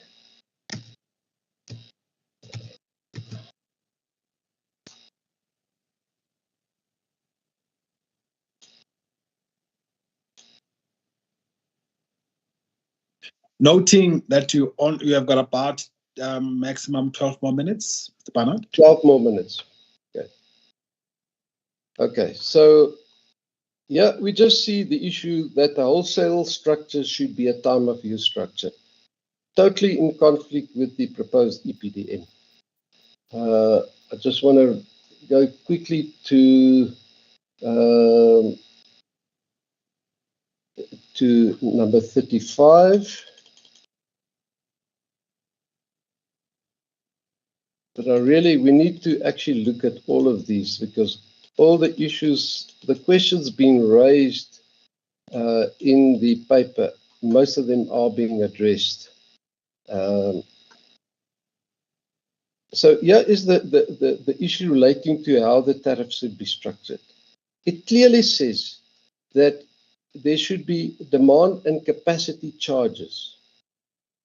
And it also says then that the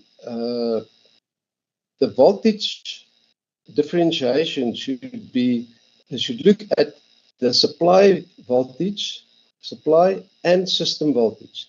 In other words, a customer supplied at 11 kV at a 132 to 11 kV substation is different from a customer supplied at 11 kV from the 11 kV network. This is one of the key problems in the current Eskom tariffs, and is not properly addressed in the NERSA template.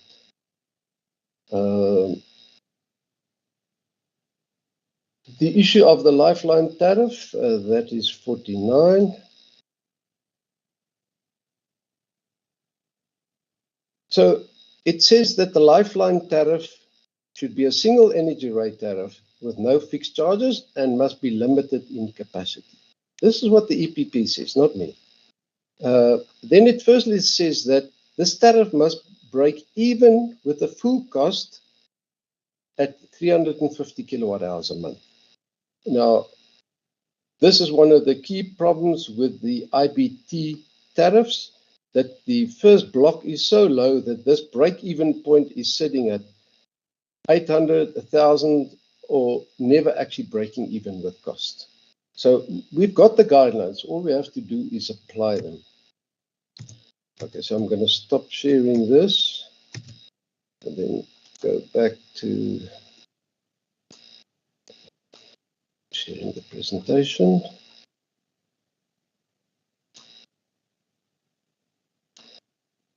Okay. So in general, when we look at the tariff structures, I do not support all the structures proposed because they are not in line with the EPP. The biggest problem here is in the tariff proposed, the fixed and capacity cost is covered by energy charges. This is in direct conflict with the EPP. It should not be done. We have to cover these fixed and network or capacity costs as separate charges. This is so important now with the upcoming installation of PV systems and batteries. It is critical that we do this. We must not do this. It's not in line with the EPP, and it's going to bite us. So all I'm saying is let's just apply what is in the EPP. So poor customers limited to 20 amps with no fixed charges. This is currently basic practice in the industry. However, the moment a customer exceeds 20 amps, full cost-reflective tariffs need to be charged. And we need to have a capacity charge. If you only have a basic charge, then a customer with a 30 amp single phase supply and a customer with a 3 by 80 amp supply is going to be charged the same basic charge, and that is not sustainable. It just won't work.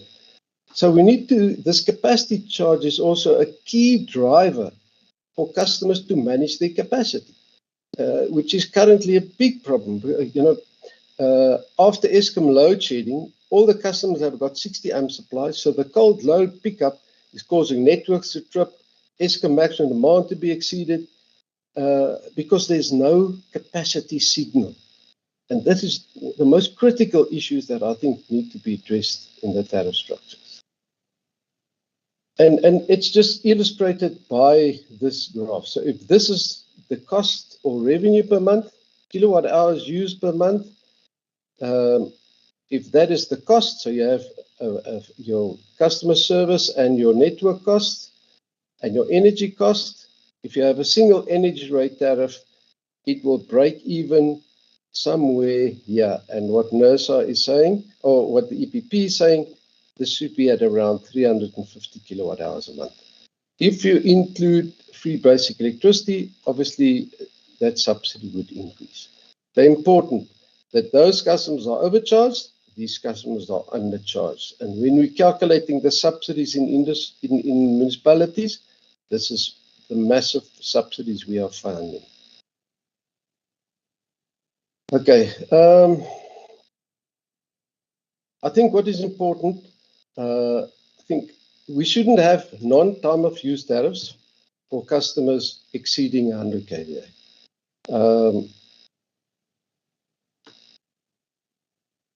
Basic and capacity charges shouldn't be covered by energy, and IBT tariffs without basic and capacity charge for supplies should not be done. I mean, it's just contrary to cost of supply.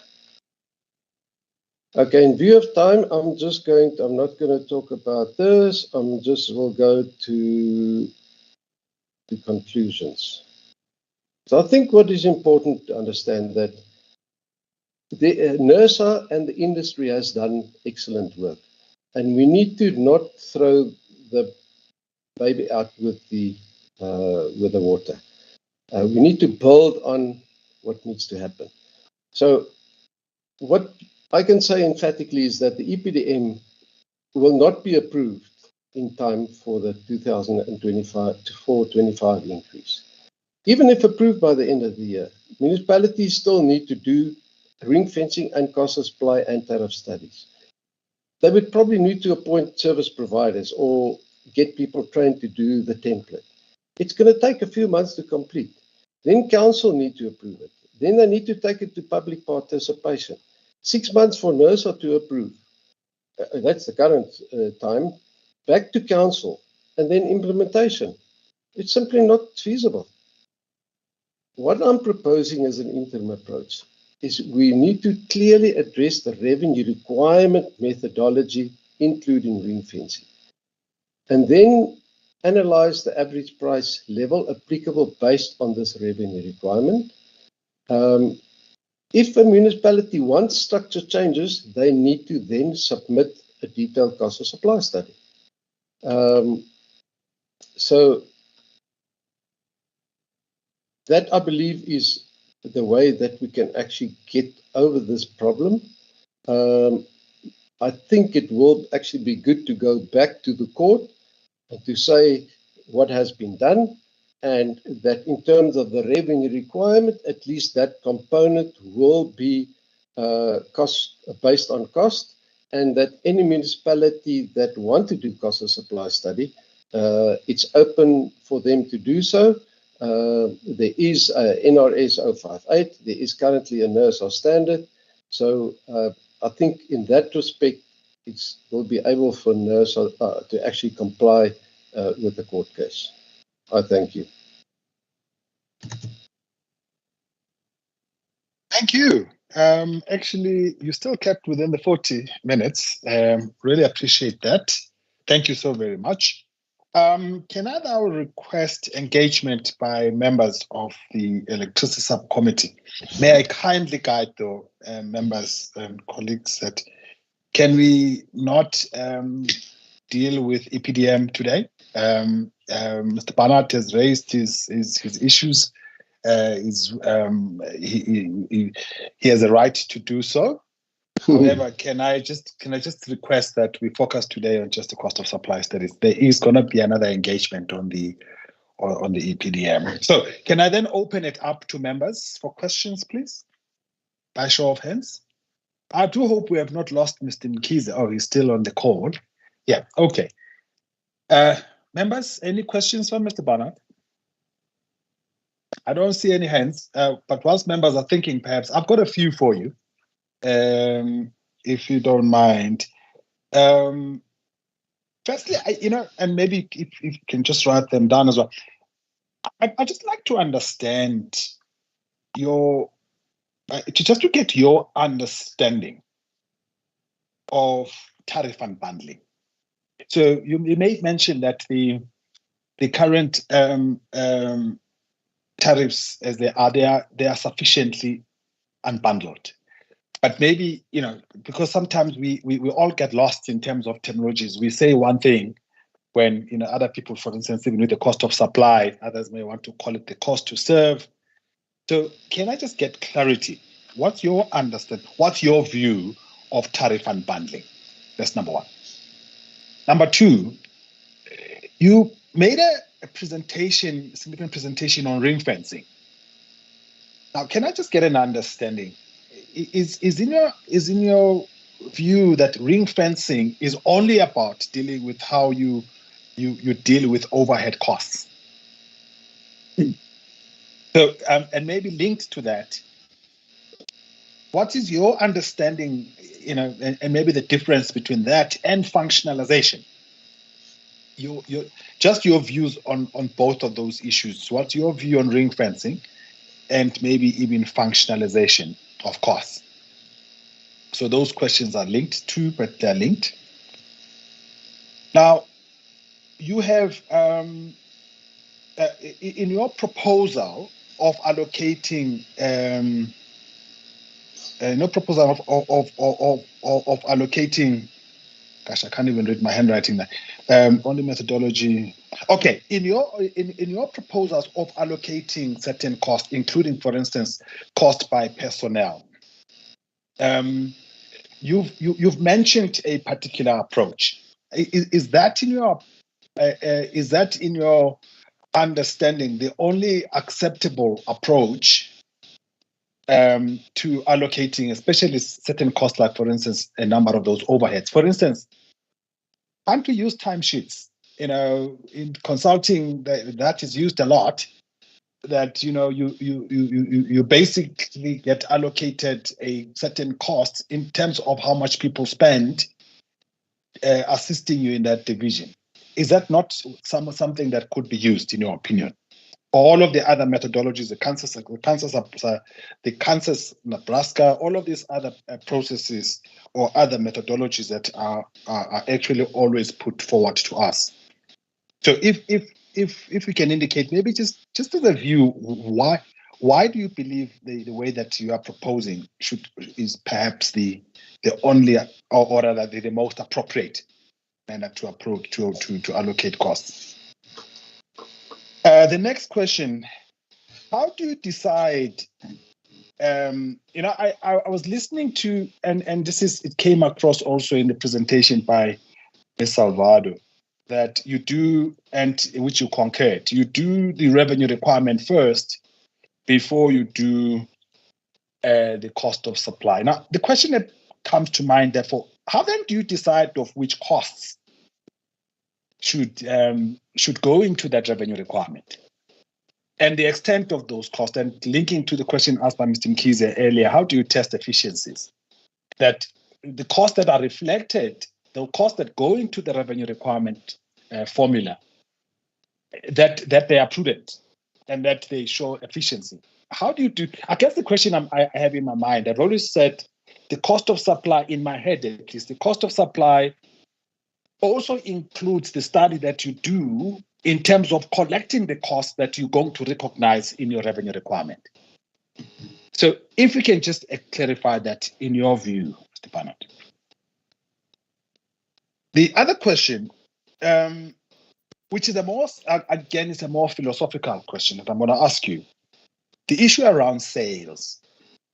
A philosophical question that I have in my head is one that says, is it normal business practice that when a business loses sales, they increase the price?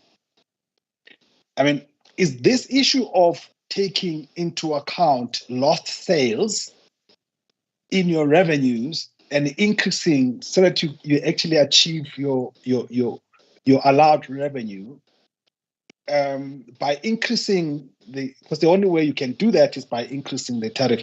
Is that normal business practice in your view? Or maybe do we treat regulated businesses differently?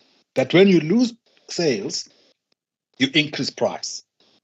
Is that something that is sound in your view? The last two questions, they relate to EPP.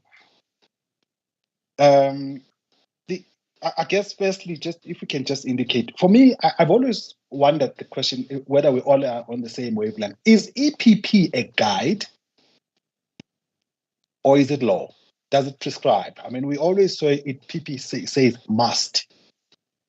Now, is the EPP the same or higher order than same as the law or regulations or the rules? What's your understanding of the APP? That is number one. Is it a guide or is it prescriptive?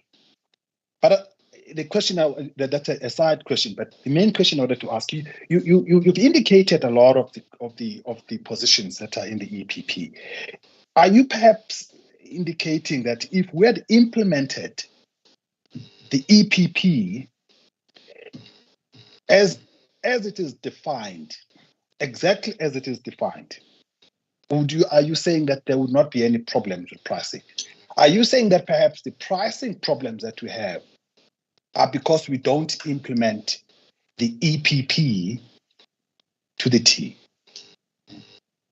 Is that what perhaps we are saying? Maybe the last questions. Are municipalities buying at a wholesale or at a are they buying at an ESCOM wholesale tariff or are they buying at a retail tariff?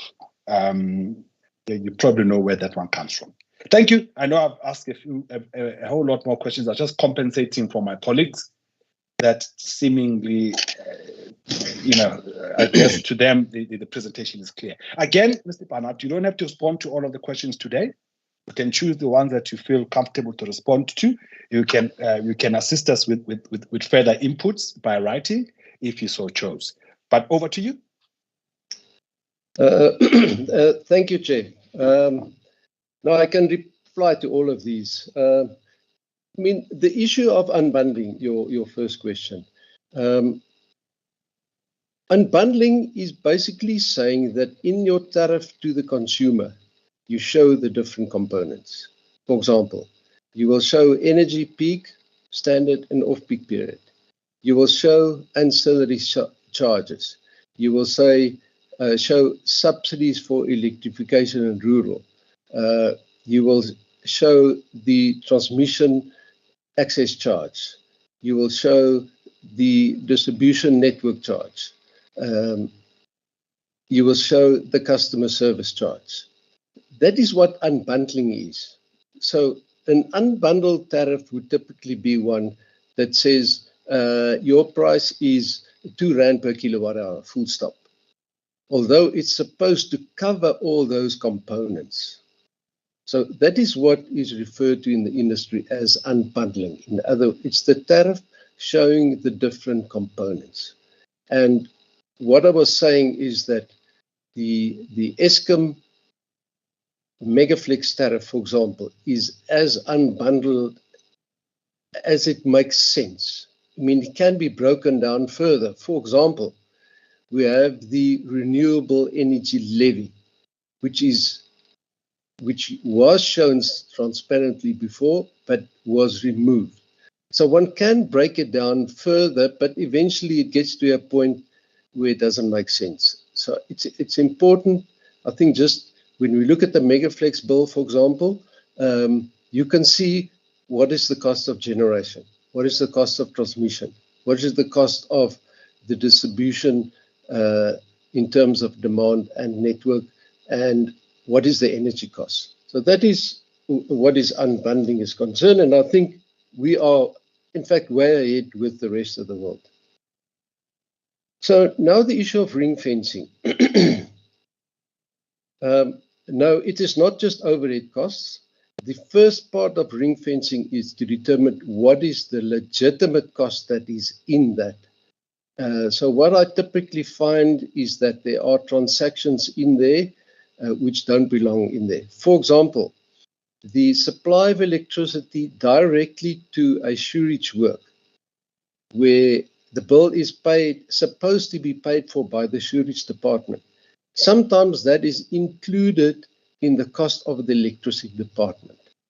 That is illegitimate. It doesn't belong there because the bulk purchase costs that need to be included in the electricity financial statements is that for redistribution. In other words, the electricity department buy it in bulk and they resell it to other customers. If that supply to the sewerage works came off the electricity network and the electricity department issued a bill, then it would be correct.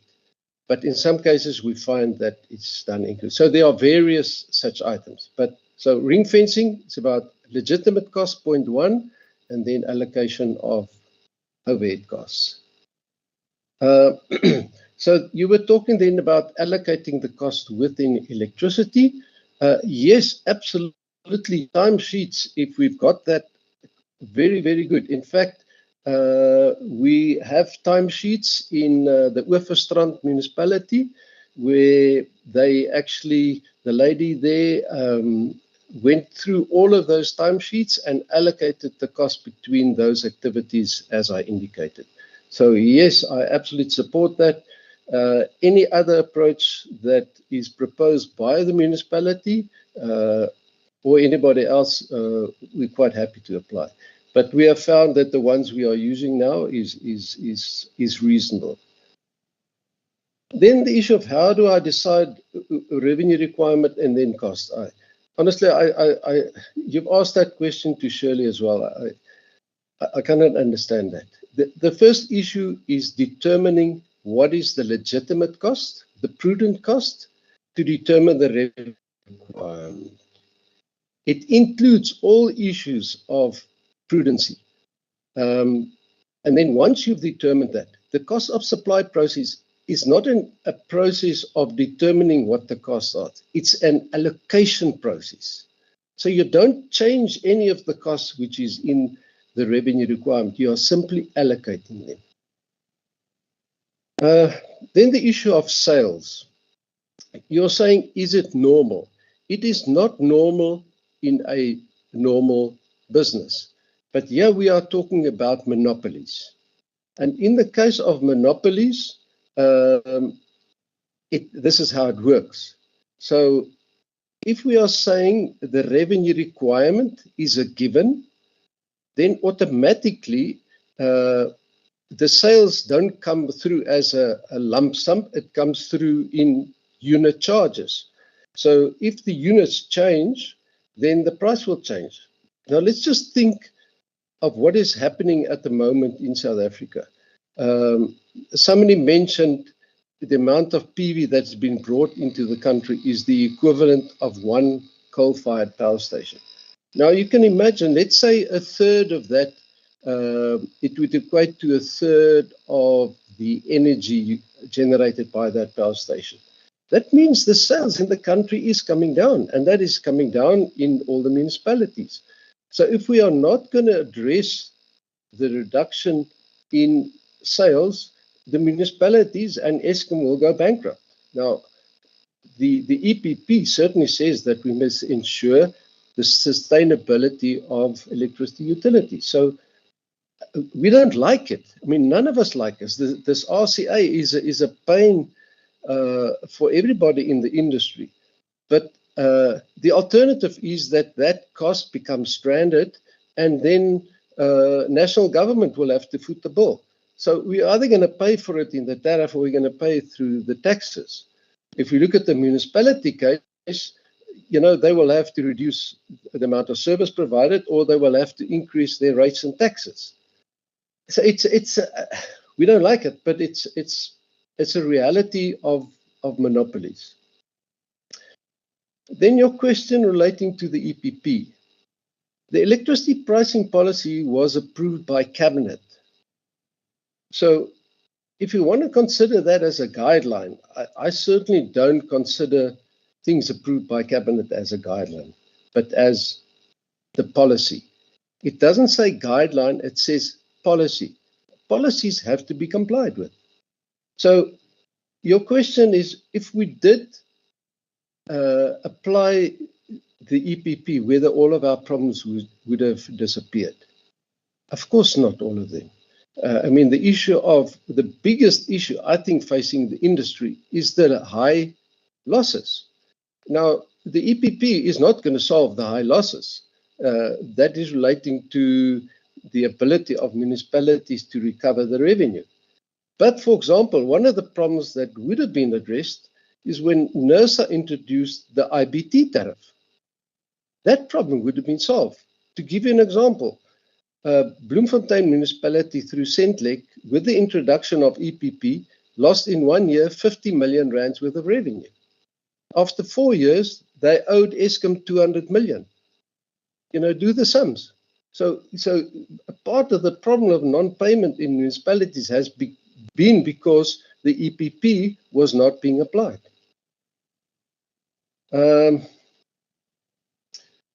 Okay, now the issue of wholesale buying by municipalities. When you look at the Eskom tariffs, the WEPS and Megaflex, what you will see that the WEPS tariff, the wholesale electricity pricing tariff, which is applicable at the transmission level, and the Megaflex tariff, which is the retail tariff at the transmission level at 400 kV, those tariffs are identical.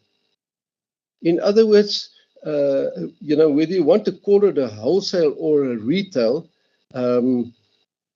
when distribution are providing services to the various municipalities, transmission doesn't have that staff. So they are adding further value to that chain. So whether you want to call it a wholesale or a retail tariff, I personally believe it counts as a wholesale tariff because it's exactly what it is at the transmission level, and then the costs are added. You know, if a municipality buy at 11 kV, surely they can't buy at the same tariff as somebody at 400 kV. There's a lot of distribution networks. There are further subsidies that are all entrenched in the tariffs. So, you know, I think this debate is going on. I mentioned the two problem issues relates to Eskom not differentiating between supply and system voltage, and the fact that municipalities have to pay for Eskom subsidies and their own subsidies. That is the big problem that is causing municipalities to have higher tariffs than the municipal customers. I hope I've answered your questions. Very, very well. Thank you. And, you know, I always say I was teasing you earlier about the grey, but grey means wisdom. It means experience, and it's coming across in your presentation. And all of the questions that are asked are really asked so that we can all be on the same, try to also leapfrog, be at the same level that we are. Thank you very much for your input, Mr. Barnard, and we're hoping to see you again at the EPDM conversation. So you can actually share your views on the EPDM there. All right. No, thank you. Thank you so very much. We're now moving to the last presenter of the day, Mr. David Merton. Can I just see you, sir? Hello, do you see me? Yes, I also see a little grey too. So I guess wisdom. I do see you. And can I ask again, just for completeness, do you object to taking an oath? Not at all. In that case, all right. In that case, kindly raise your right hand and affirm the following. Do you solemnly declare that the evidence or the information you are going to give to this panel is the truth and the whole truth? I do.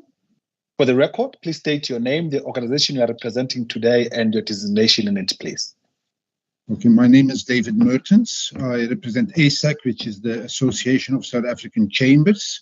And I'm also executive director of a company called Autocast, and I'm a member of the board of the Nelson Mandela Bay Business Chamber.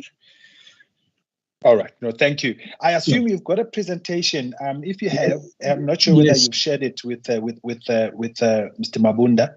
If not, if you can kindly forward it to him. Yeah, I send it to Vuyiswa. Maybe she can put it up. Oh, okay. Ms. Makubane, can you share it? Or are you maybe suspecting you might be challenged to actually share it from your side? No, yes, I'm struggling to share it. I just would like to ask something, Mr. Chair. Yes. Melanie Vaness from the Pietermaritzburg Business Chamber will also be part of this presentation. Okay, we can swear her in as well, so that we can then just do it once and for all. Yep, maybe. Welcome again, Ms. Vaness. Thanks. Thank you. Can I again just ask for the record, do you object to taking an oath or an affirmation? I don't object. Okay, kindly raise your right hand and affirm the following. Do you solemnly declare that the evidence or the information you are going to give to this panel is the truth and the whole truth as you know it? It is. For the record, please state your name, the organization you are representing, and your designation in it, please. Certainly. I'm Melanie Vaness. I'm the chairperson of the Association of South African Chambers, as well as the chief executive officer of the Pietermaritzburg and Midlands Chamber of Business. Thank you. So between the two of you, you've got 40 minutes. So I don't know, do you still require Ms. Makubane to flight the presentation for you? No. Or is it possible? Yeah, it's just like, yes, Melanie, can you maybe try to share the presentation from your side? Chair. Yes, Mr. Mabunda. Have you received Madam Makubane is experiencing some technical challenges. If the presentation could be shared with me quickly so I can assist. Yes, if you can send it to Walter has actually put his email address on the chat. If you can just forward it to him, please. Yeah. Okay.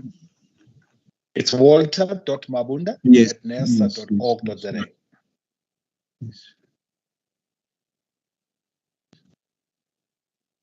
Sorry for that. It's all right. I've sent it to Walter, so we'll put it shortly. Yeah. All right. Perhaps you can start presenting. You've got the presentation in front of you, I guess. So we will then follow up. We'll follow once the presentation is on the screen. Yes, thanks, Chair. I think maybe what I'll do is I'll start with a little bit of context. I'm sure you don't need much of an introduction to the Association of South African Chambers. It is an association of the largest chambers in the country, the Cape Chamber, Durban Chamber, Pietermaritzburg and Midlands, Johannesburg, Middelburg, Northern KZN, Oudtshoorn, Ilembe, Bordekai, and Nelson Mandela Bay. We collectively represent a large portion of businesses, small, medium to large businesses embedded in municipal infrastructure, which is where our interest lies. In terms of the context that business is operating in, we're struggling to come out of the economic slump that we found ourselves in during COVID lockdown, during the rioting in July 2021, which was followed by flooding. We, in a context of low economic growth, of rising interest rates, with our rand not performing particularly well, on a daily basis, we have catastrophic logistics problems. Our ports are just horrific. It sometimes takes up to 7 months to get something delivered, 4 months delay at the port, and 3 months till it gets to where it's going. Truck burnings on the N3, it's really not a conducive environment for business to operate in. On the electricity front, we've had rapidly escalating electricity tariffs and unprecedented infrastructure failure in a number of municipalities. My own municipality this morning, I had 3/4 of my industrial area out for a long period of time. There was a lot of equipment that was basically destroyed through surges and dips, and that's an ongoing issue that we face in the municipality. So we're losing from not only load shedding, but we're losing also from infrastructure failure, and we're having to pay excessively high tariffs for this situation. From ASAC's perspective, we believe that if municipalities had been held accountable by NERSA, if they'd been made to comply with their licensing requirements, then we wouldn't find ourselves in this situation. We wouldn't have the infrastructure failure that we currently have to deal with. And we also wouldn't necessarily be experiencing load shedding, because if you look at the unacceptably high level of losses in municipalities from theft, and very often condoned theft, because it's politically inexpedient to deal with a lot of that theft. And it's not just poorer communities that are stealing electricity. If you look at municipalities and some of the forensics that have been done, there are people that can well afford to pay that just are not made to pay, even when they're exposed as non-payers or with bypass meters, or it's just not being managed appropriately. And it's the business sector that really has to endure the results of this non-compliance. I think David will talk more to that in the presentation going forward. If we could just move to the next slide, please. Yeah, that's an indication of where we're at. We're saying this is not a place that that is conducive for business to operate in. It was the reason why we undertook the action that we did take in order to say, the inefficiencies at municipal level have to be dealt with. They cannot be built into the tariffs. Business cannot pay them. And hence the need to actually do proper cost of supply studies so that we can pay for the service, the kind of costs that are appropriate. On that note, I'm going to hand over to David. Thank you. Thank you, Melanie. If we can move to the next slide, please. So I really would like to start talking about the situation we have in municipalities and also at NERSA and the culture of accountability. You know, we have an Auditor General who every year audits all the municipalities, and in the latest municipal audit report, she summarizes that a culture of accountability will improve service delivery. So let's see where we are regarding the culture of accountability. So if we can move to the next slide. So let's first have a look at the side of the municipalities, because we obviously now talking about cost of supply, financial management of municipalities. But what is the reality? So we all know that the municipalities have constitutional duties, and service delivery is actually a key constitutional duty. But most municipalities fail to adhere to their constitutional duties, as we know, and as is really the result from the Auditor General report. Most municipalities are, as a result, not capable to financially manage their institution. And only 41 municipalities out of 257 managed to produce a clean audit for the 2021-22 financial year. And the Auditor General also commented that the general outlook of municipal functionality during the period did not improve at all. And really more and more municipalities are in a situation which is beyond repair. And that really means that they are in an untenable financial position where they cannot serve or have even a close hope to ever serve the debt which they have built up over the years as a result of dysfunctionality. So let's now see how that, on the next slide, please, how that acts in relation to how that impacts on the electricity distribution function. So, you know, our regulatory framework is obviously quite clear, and there are various acts, and the ERA, the Electricity Regulation Act, is definitely a guiding act to whatever we do and have to comply to. So most municipalities violate the Section 27 of the ERA, because that one states that each municipality must exercise its executive authority and perform its duty by keeping separate financial statements, including a balance sheet of the reticulation business. That is then further confirmed in the license condition, which is issued by NERSA, and also has a section under financial license conditions. So then the requirement of the ERA is translated as follows in point 521, which will be present in almost all municipal licenses. And it says that the licensee shall maintain separate electricity distribution business affairs from the licensee's other affairs, so that revenues, costs, assets, liabilities, reserves and provisions for the electricity business are separately identifiable in the books of the licensee from any other business. And it goes on that the licensee shall prepare and submit audited accounting records for each financial year, comprising an income statement and a balance sheet. And then it also says that that income statement and that balance sheet has to be submitted to NERSA 180 days after a certain time period. The reality is very different from what the Act and what the final financial license conditions say. The reality is that most municipalities do not have reliable income statements. The reality is that most municipalities do not have reliable balance sheets for the electricity distribution.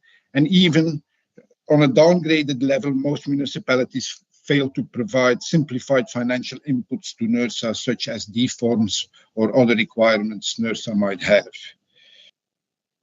On top of that, on top of failing financial license adherence to financial license conditions, municipalities also fail to adhere to other license conditions. The most important one under technical license conditions, section 5.32, is to prepare and adhere to plans which protect consumers and ensure effectiveness of the industry. Many municipalities, as we all are aware, are just failing their duties. There's high theft, there's meter tampering, and there are no plans and nothing is being done about it. The truth of the matter is that the situation of absence of municipal accountability leads to catastrophe. So most municipalities are incapable of competently managing their electricity distribution function. They're incapable to financially manage their distribution function. They cannot manage the assets, and they are then generally running an inefficient and disastrous electricity distribution function. And above is reflected in the non-compliance with the technical and financial license conditions, which should be part of their basic duties. As an illustration, as we all know, defaulting municipalities owe Eskom 63 billion, we believe, as the electricity minister reported earlier this last month. 63 billion rand is being owed by municipalities to Eskom, and that debt is just increasing at an alarming rate of something like 1 billion rand per month. And that has been going on for years and nothing has happened. So that really the result is, and the current situation is, that most municipalities form a debilitating threat to business, to Eskom, to the public, and to South Africa in general. And from our perspective, working and living and having to run businesses in municipalities, the situation in the municipalities amounts to a national disaster. Then we come to NERSA, because NERSA has an important role as a regulator. And let's have a look at the accountability that we have seen from NERSA. NERSA's main obligations also revolve around the Electricity Regulation Act. And Section 4A7 is a very important point in that act. That point says that the regulator must enforce performance and compliance and take appropriate steps in the case of non-compliance when it comes to licensees. So I repeat it again, the regulator must enforce performance and compliance. Our view is clear, and it's surely not a view, it's a fact. So NERSA does absolutely nothing to enforce compliance with municipal license conditions.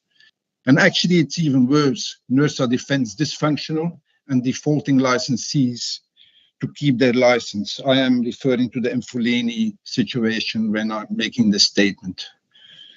As a further confirmation of the ASAC view, you can go on the internet and try to find audit reports from NERSA looking at municipal compliance. So the last one we found was an audit report published in February 2020, where 18 municipalities have been audited, and it's clear from the report that all 18 municipalities failed to comply with their financial license conditions. And of these 18 municipalities, 10 of them were found to be in arrears with their ESCOM accounts. So since then, also NERSA has not provided evidence of any enforcement of compliance in relation to these municipalities.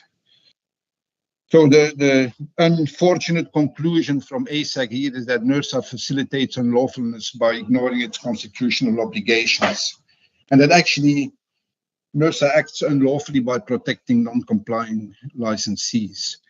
And we have to be very clear that the courts can hold NERSA's directors responsible for failure to discharge their duties given this such situation.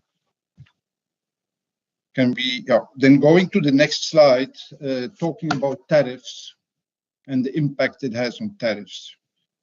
We all know we took NERSA to court in 2022 regarding the tariff methodology, which was blatantly violating the regulatory framework. Although NERSA knew, they blatantly refused to abandon it.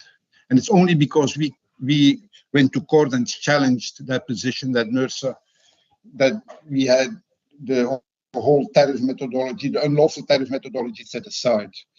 During the process, we really had to conclude that NERSA wasted taxpayers' money to be told by the courts how to do their job. The dramatic thing is also that by these actions, we wasted a lot of time. And in the meantime, the situation is getting worse and worse.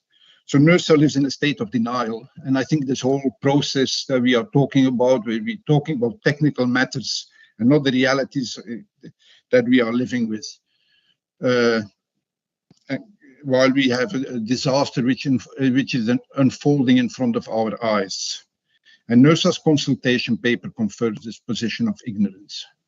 So what we are unfortunately have to conclude is that NERSA completely fails in its role as a regulator, and that NERSA's lack of accountability largely contributes to the current state of the electricity supply industry, as licensees enjoy impunity.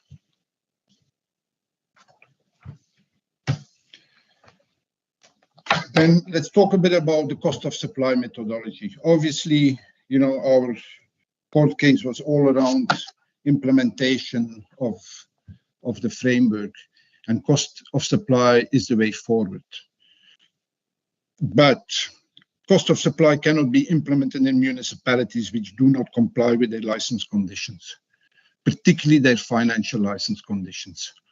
How the hell can cost of supply work without a credible balance sheet or income statement?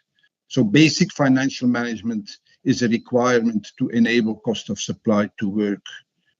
Cost of supply studies cannot be accepted from municipalities which do not have audited balance sheets and income statements in line with the license conditions.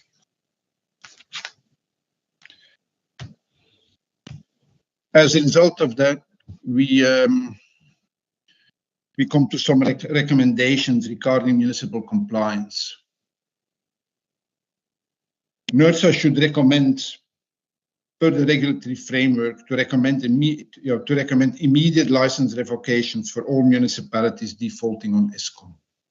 Municipalities defaulting on ESCOM should not be distributing electricity. Other municipalities who are not in default with ESCOM must still demonstrate compliance to license conditions.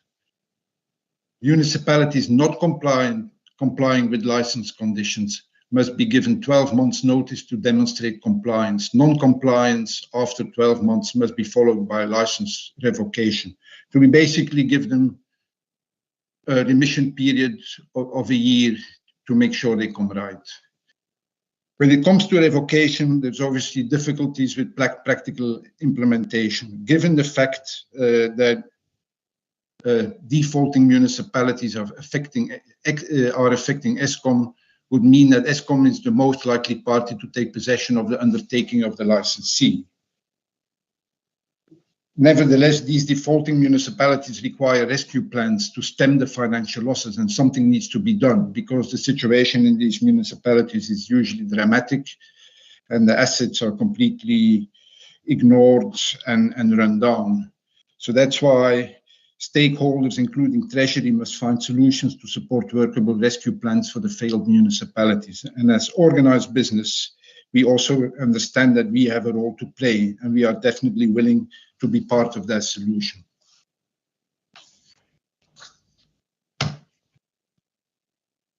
And then when it comes to the tariff methodology,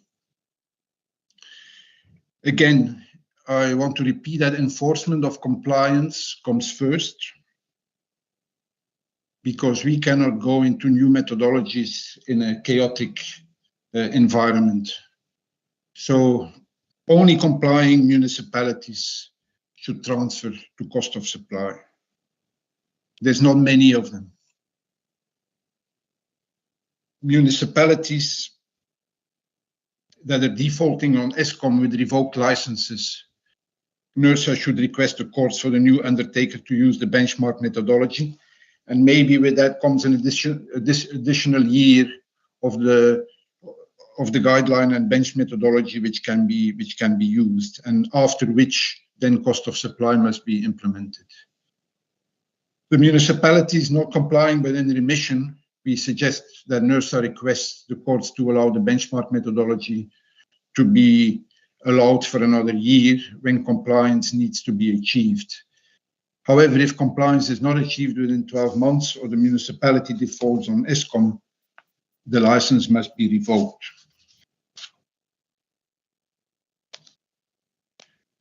So that is all around compliance and the reality of the situation, and really getting the situation to a point where we get out of the chaos and we get back to normal working circumstances.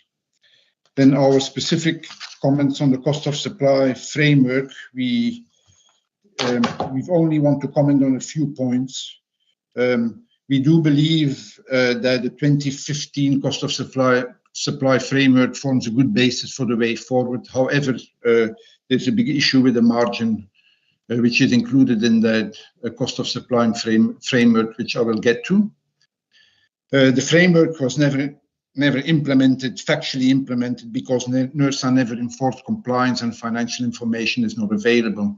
So we are now 8 years later, and we are actually still looking again at the same thing, because for 8 years, nothing was done. Again, municipalities must comply with financial conditions before adopting new methodologies. And then the whole story on the EPDM, it only complicates matters at this point in time. It's already in a chaotic environment, and it only serves as a distraction in the context of municipalities. Given that margin and returns, if cost of supply will ever be implemented, is quite an important point. I need to hone in onto that subject. Next to the ERA, the Electricity Regulation Act, which forms part of the electricity regulation, there are also other spheres of government where acts and legislation is obviously effective. The municipal legislation is mainly covered in the LGMSA, which is the Local Government Municipal Systems Act. That act also defines what a tariff should include. And in that act, it says that the tariffs must reflect the costs reasonably associated with rendering the service, including capital, operating, maintenance, administration, and replacement costs and interest charges.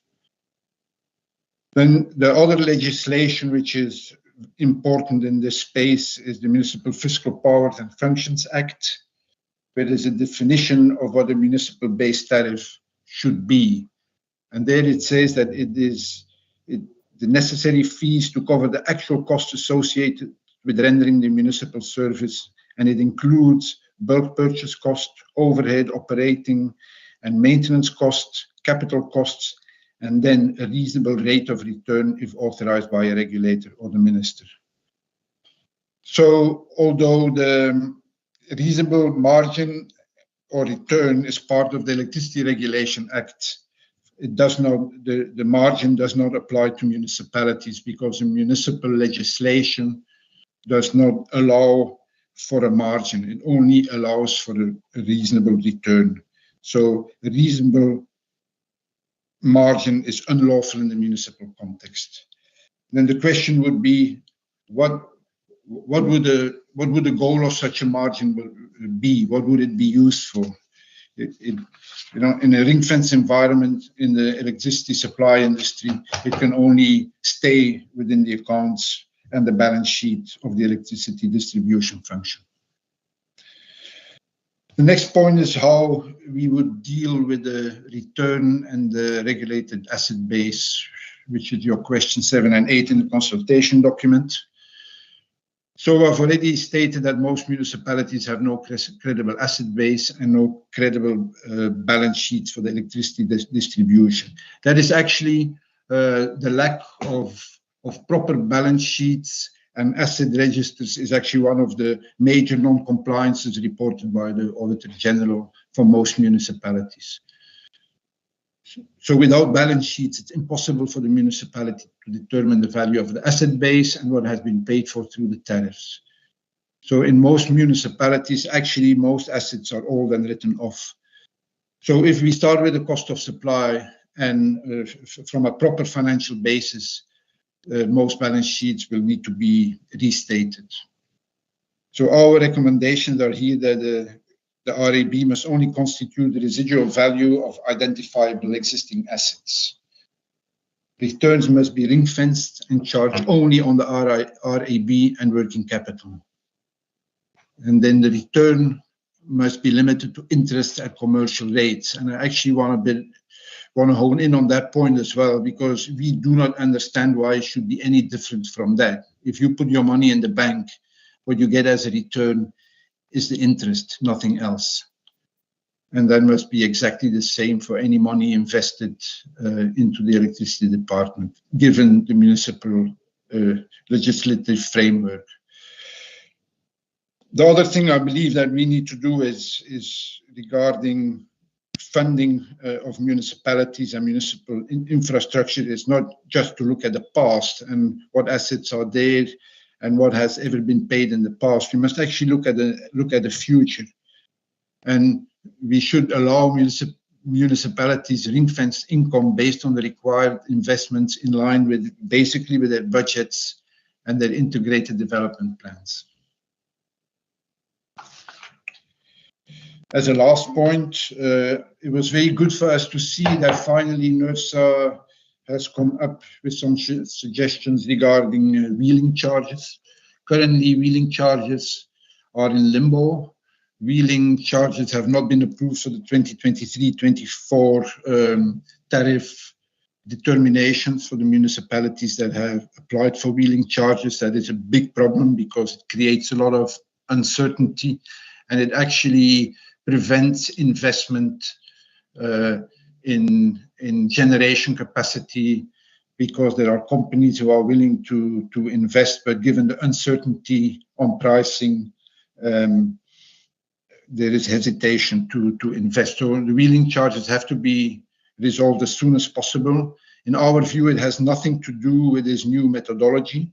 The ERA section 15 says that basically says that for there have to be same charges or tariffs for the same services. So there is absolutely no reason why this proposal which NERSA makes in this consultation document cannot be implemented immediately. So this is our presentation. So thank you for listening. Thank you to both of you, Mertens and Ms. Vanessa. Can I now open the discussion up to the members of the ELS, if they have got any particular questions that they may want to pose to the two presenters?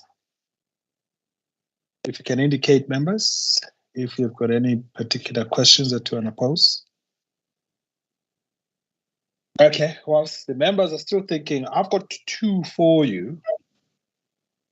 And you kind of, oh, I see there is a hand from Mr. Mkiza. Can I'll take Mr. Mkiza first. Mr. Mkiza?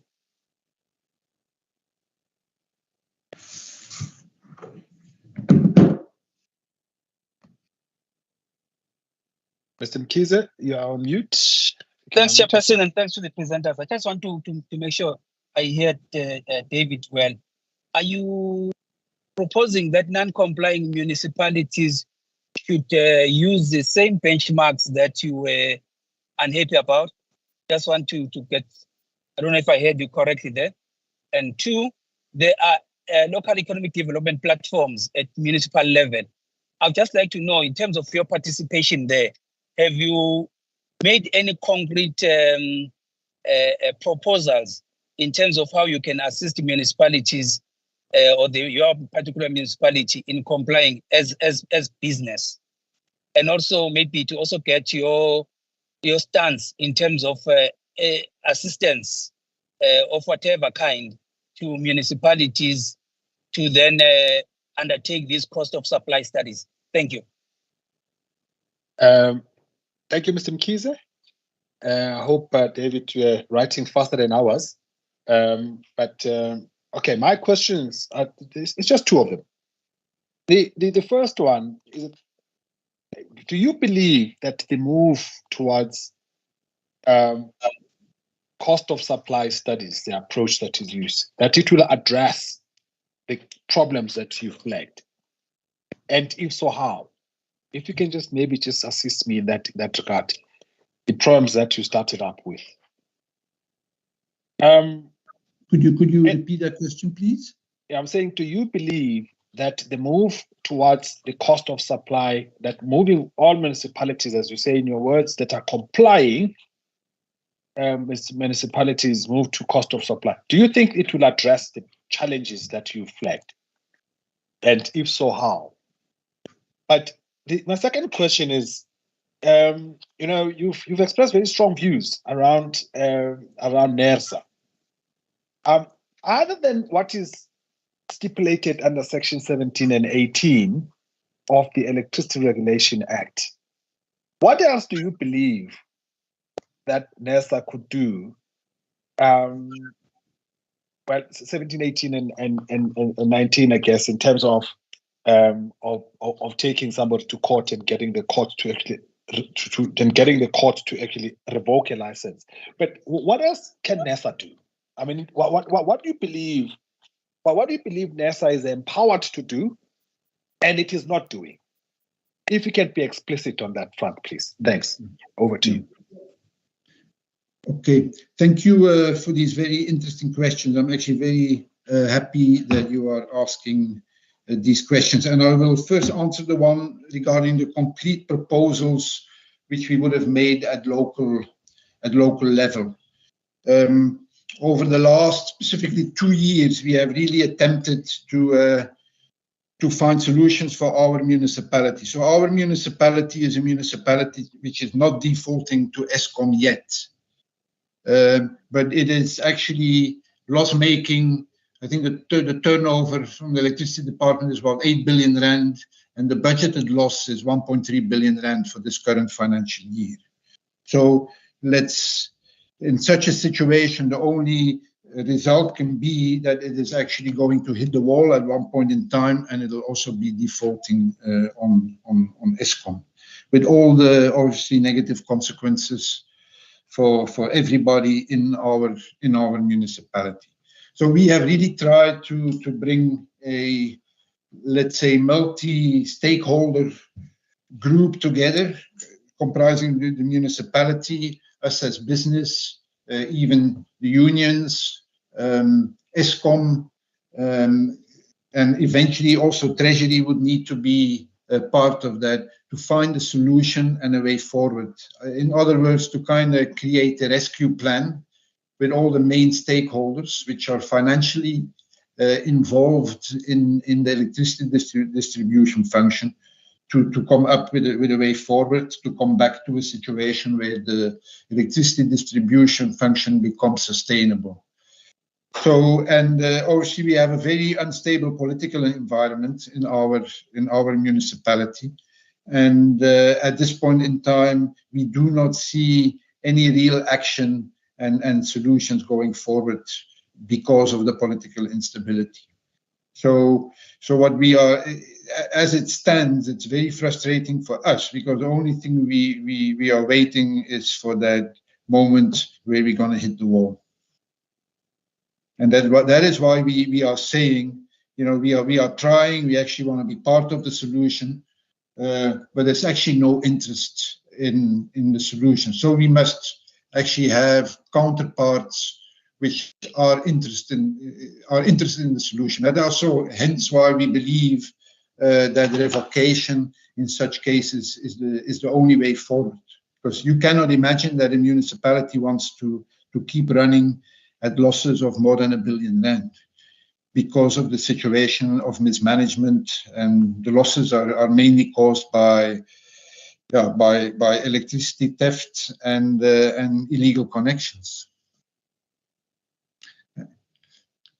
So that is this question what we are trying to do. So at this point in time, where you asked what NERSA could do, I think NERSA has an important role to play in this whole thing, and I think as part of the government and the regulator, NERSA could assist us with getting these kind of initiatives working and moving forward.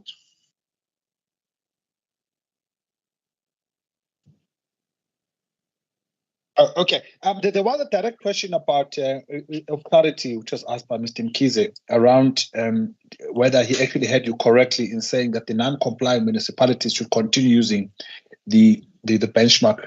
Is that okay? Oh, yes, I will answer that question. I actually, in the current situation, there are no good financial statements. There's no reliable balance sheet. So how are you going to do a proper cost of supply? So is it really worthwhile doing it? So you must get it right first. And that is why the proposal was to give the municipality 12 months to get it right. And then after that, if they don't get it right, they should not be a distributor anymore. Thank you. Ms. Vanessa, if you want to add. Yes, thanks so much, Chair. I just wanted to talk about some of the stuff that we've done in our local municipality. I think it's always been our view that we would rather be part of a solution than stand on the outside and criticize and throw stones. So we, when there's outages, and they are constant, I am on call to my members 24 hours a day, 7 days a week, 52 weeks of the year. And they are on the phone constantly, and I help both the electricity department and the members. When electricity get there and they don't have the tools, they don't have access to the spares, they don't have a generator, they don't have lights to see at night, my members provide those things. They assist them to try and get those problems resolved as fast as possible. We've got our expertise on the ground. We also went as far as to offer to pay for a substation, our Eastwood substation that was built by the municipality 10 years ago and vandalized to the tune of 60 million, and then just left abandoned like that for the last 10 years. It would make a massive difference to my industry. We went as far as to involve National Treasury on putting a PPP in place. I wrote the MOU, submitted it as part of that process. The next part of the process involved us undertaking an environmental impact study in which we would have to pay for it and add it to the project, which involved two parts to it, a technical assessment and a financial modelling assessment. Treasury approved the financial modelling spec, but I couldn't get the municipality to approve the technical side of things. And what transpired is, because we were not comfortable to hand over the money to the municipality to let them manage the project, they actually issued a tender for the work, pretty much left us out in the cold, unable to actually do the work for that substation. So there is at every turn an effort made by business to work with municipalities to solve some of these problems. I think the hugest frustration to us is to see an electricity business, if they complied with their licensing requirements and they ring-fenced that income and they ran the business, it would be very clear where the problems are. In mine, the escalating losses, we're running at gross trading losses that escalate every single year. If you look at the table, there's nothing being done to stop the theft. In fact, very often it's politically expedient not to address the theft at a municipal level. And it's immensely frustrating for us to sit on the outside and watch that occurring. All we're really asking is that the electricity business is run as an ethical, proper business with appropriate costs, and that the regulator, given the fact that you regulate them in terms of the last requirements, that the regulator steps up and holds them accountable to what they need to provide and what they need to do in order to remain people that appropriately distribute electricity. Just want a system that works. I just want to maybe add a point. We have offered to be part of the solution and contribute to that solution, even financially, which if it has to be, because we also need to secure a future for our industry in our community. But I will not be able, or we will not be able to convince our members to contribute to chaos. We can only contribute to an environment where there's good governance, and where we know that what we are going to contribute is going to be usefully applied, and it's going to add value to the economy and to the well-being of our communities. And currently we are not in such a situation. That is why we are hammering again and again on compliance. Because compliance is key. Without compliance, there's no, just everybody just runs away. Oh, thank you. Thank you for your input. And I always say that I do hope that we will, as a team, jointly, the regulator, all of the parties that, all of the stakeholders that are actually affected, just basically everybody, especially business as well, and is that we will find a solution. And the solution will, I guess, it's more of these conversations that we have that will lead to a solution. As long as we all know that we give all solutions that have been put forward a reasonable chance, we evaluate them on their merits. And so that is all that I'm going to ask, is that, and considering the issues, for instance, the issue that you raised around NERSA, I mean, you've raised very strong points around NERSA, perhaps being complicit. And I think for me, the question that I always ask is, if you look at section 17, 18, and 19, I mean, if in terms of section 17, municipality, all that NERSA can do is sit as a tribunal and actually issue a fine. How does it assist a municipality that is bankrupt?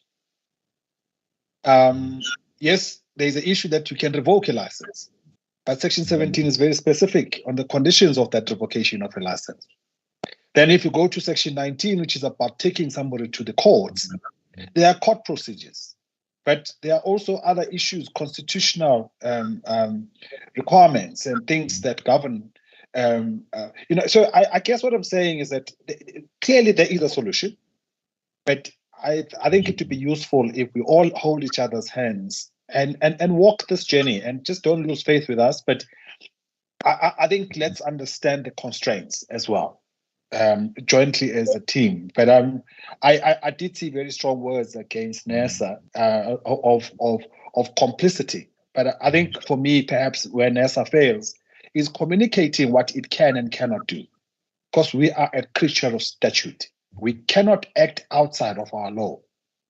So I'm really just going to express that. I know we don't respond to questions here, but I just thought I would actually just share that. And just firstly, just to say, let's keep at it. Let's look at all solutions jointly. Let's not, I guess where I sometimes feel a bit challenged is that I guess sometimes we actually block off other solutions. We don't explore them properly and add value and look at them on their own merits. And that's what I'm going to ask. With that, I'd like to thank you, both of you, for your presentation. And just keep at it. We will hopefully find a solution jointly. No, we really hope to hear. we really hope to hear from you because we desperately need solutions, and we are definitely willing to partner when it comes to real solutions. Thank you. I appreciate that. All right, with that, I think we've come to the end of the formal presentations today. I'd like to thank Isaac for their presentation. So we've basically come to the end, but not, of course, to the end of this cost of supply study issue. As we all know, the devil is in the detail. Because once the decision has been made, or hopefully will be made pretty quickly, it's about how do you give effect to it, right? And that's going to be the challenge. So we're all walking this journey together, and I'd like to just thank everybody for keeping us on our toes, showing us information. But I think for me, it's also about alignment, that we are all clear in terms of what we mean. So, for instance, we had a presentation by Dion on Monday, Conradi, that perhaps spoke to cost of supply very differently to how perhaps other people may understand it. I think alignment on what we mean, and then all putting our lot together we need that data. It needs to be presented in a form that can be used. Without data, without ring-fence data, we have nothing. We can't, and even if we don't have the data, so that we are Section 15 compliant, we need to then say, if we don't have a particular data, then what do we do? Because the issue here is about making sure that the tariffs that we set are actually Section 15(1)A compliant. We need that cost data. So we need to have creative ways of how do we get the data? If not, what proxies can we use to make sure that at least we can set tariffs that are reasonably aligned with Section 15(1)A? But data is key. With that, I'd like to then bring this public hearing to a close. And thank you all for all your participation. Thank you. The meeting is adjourned. Thank you. Bye-bye. Bye-bye.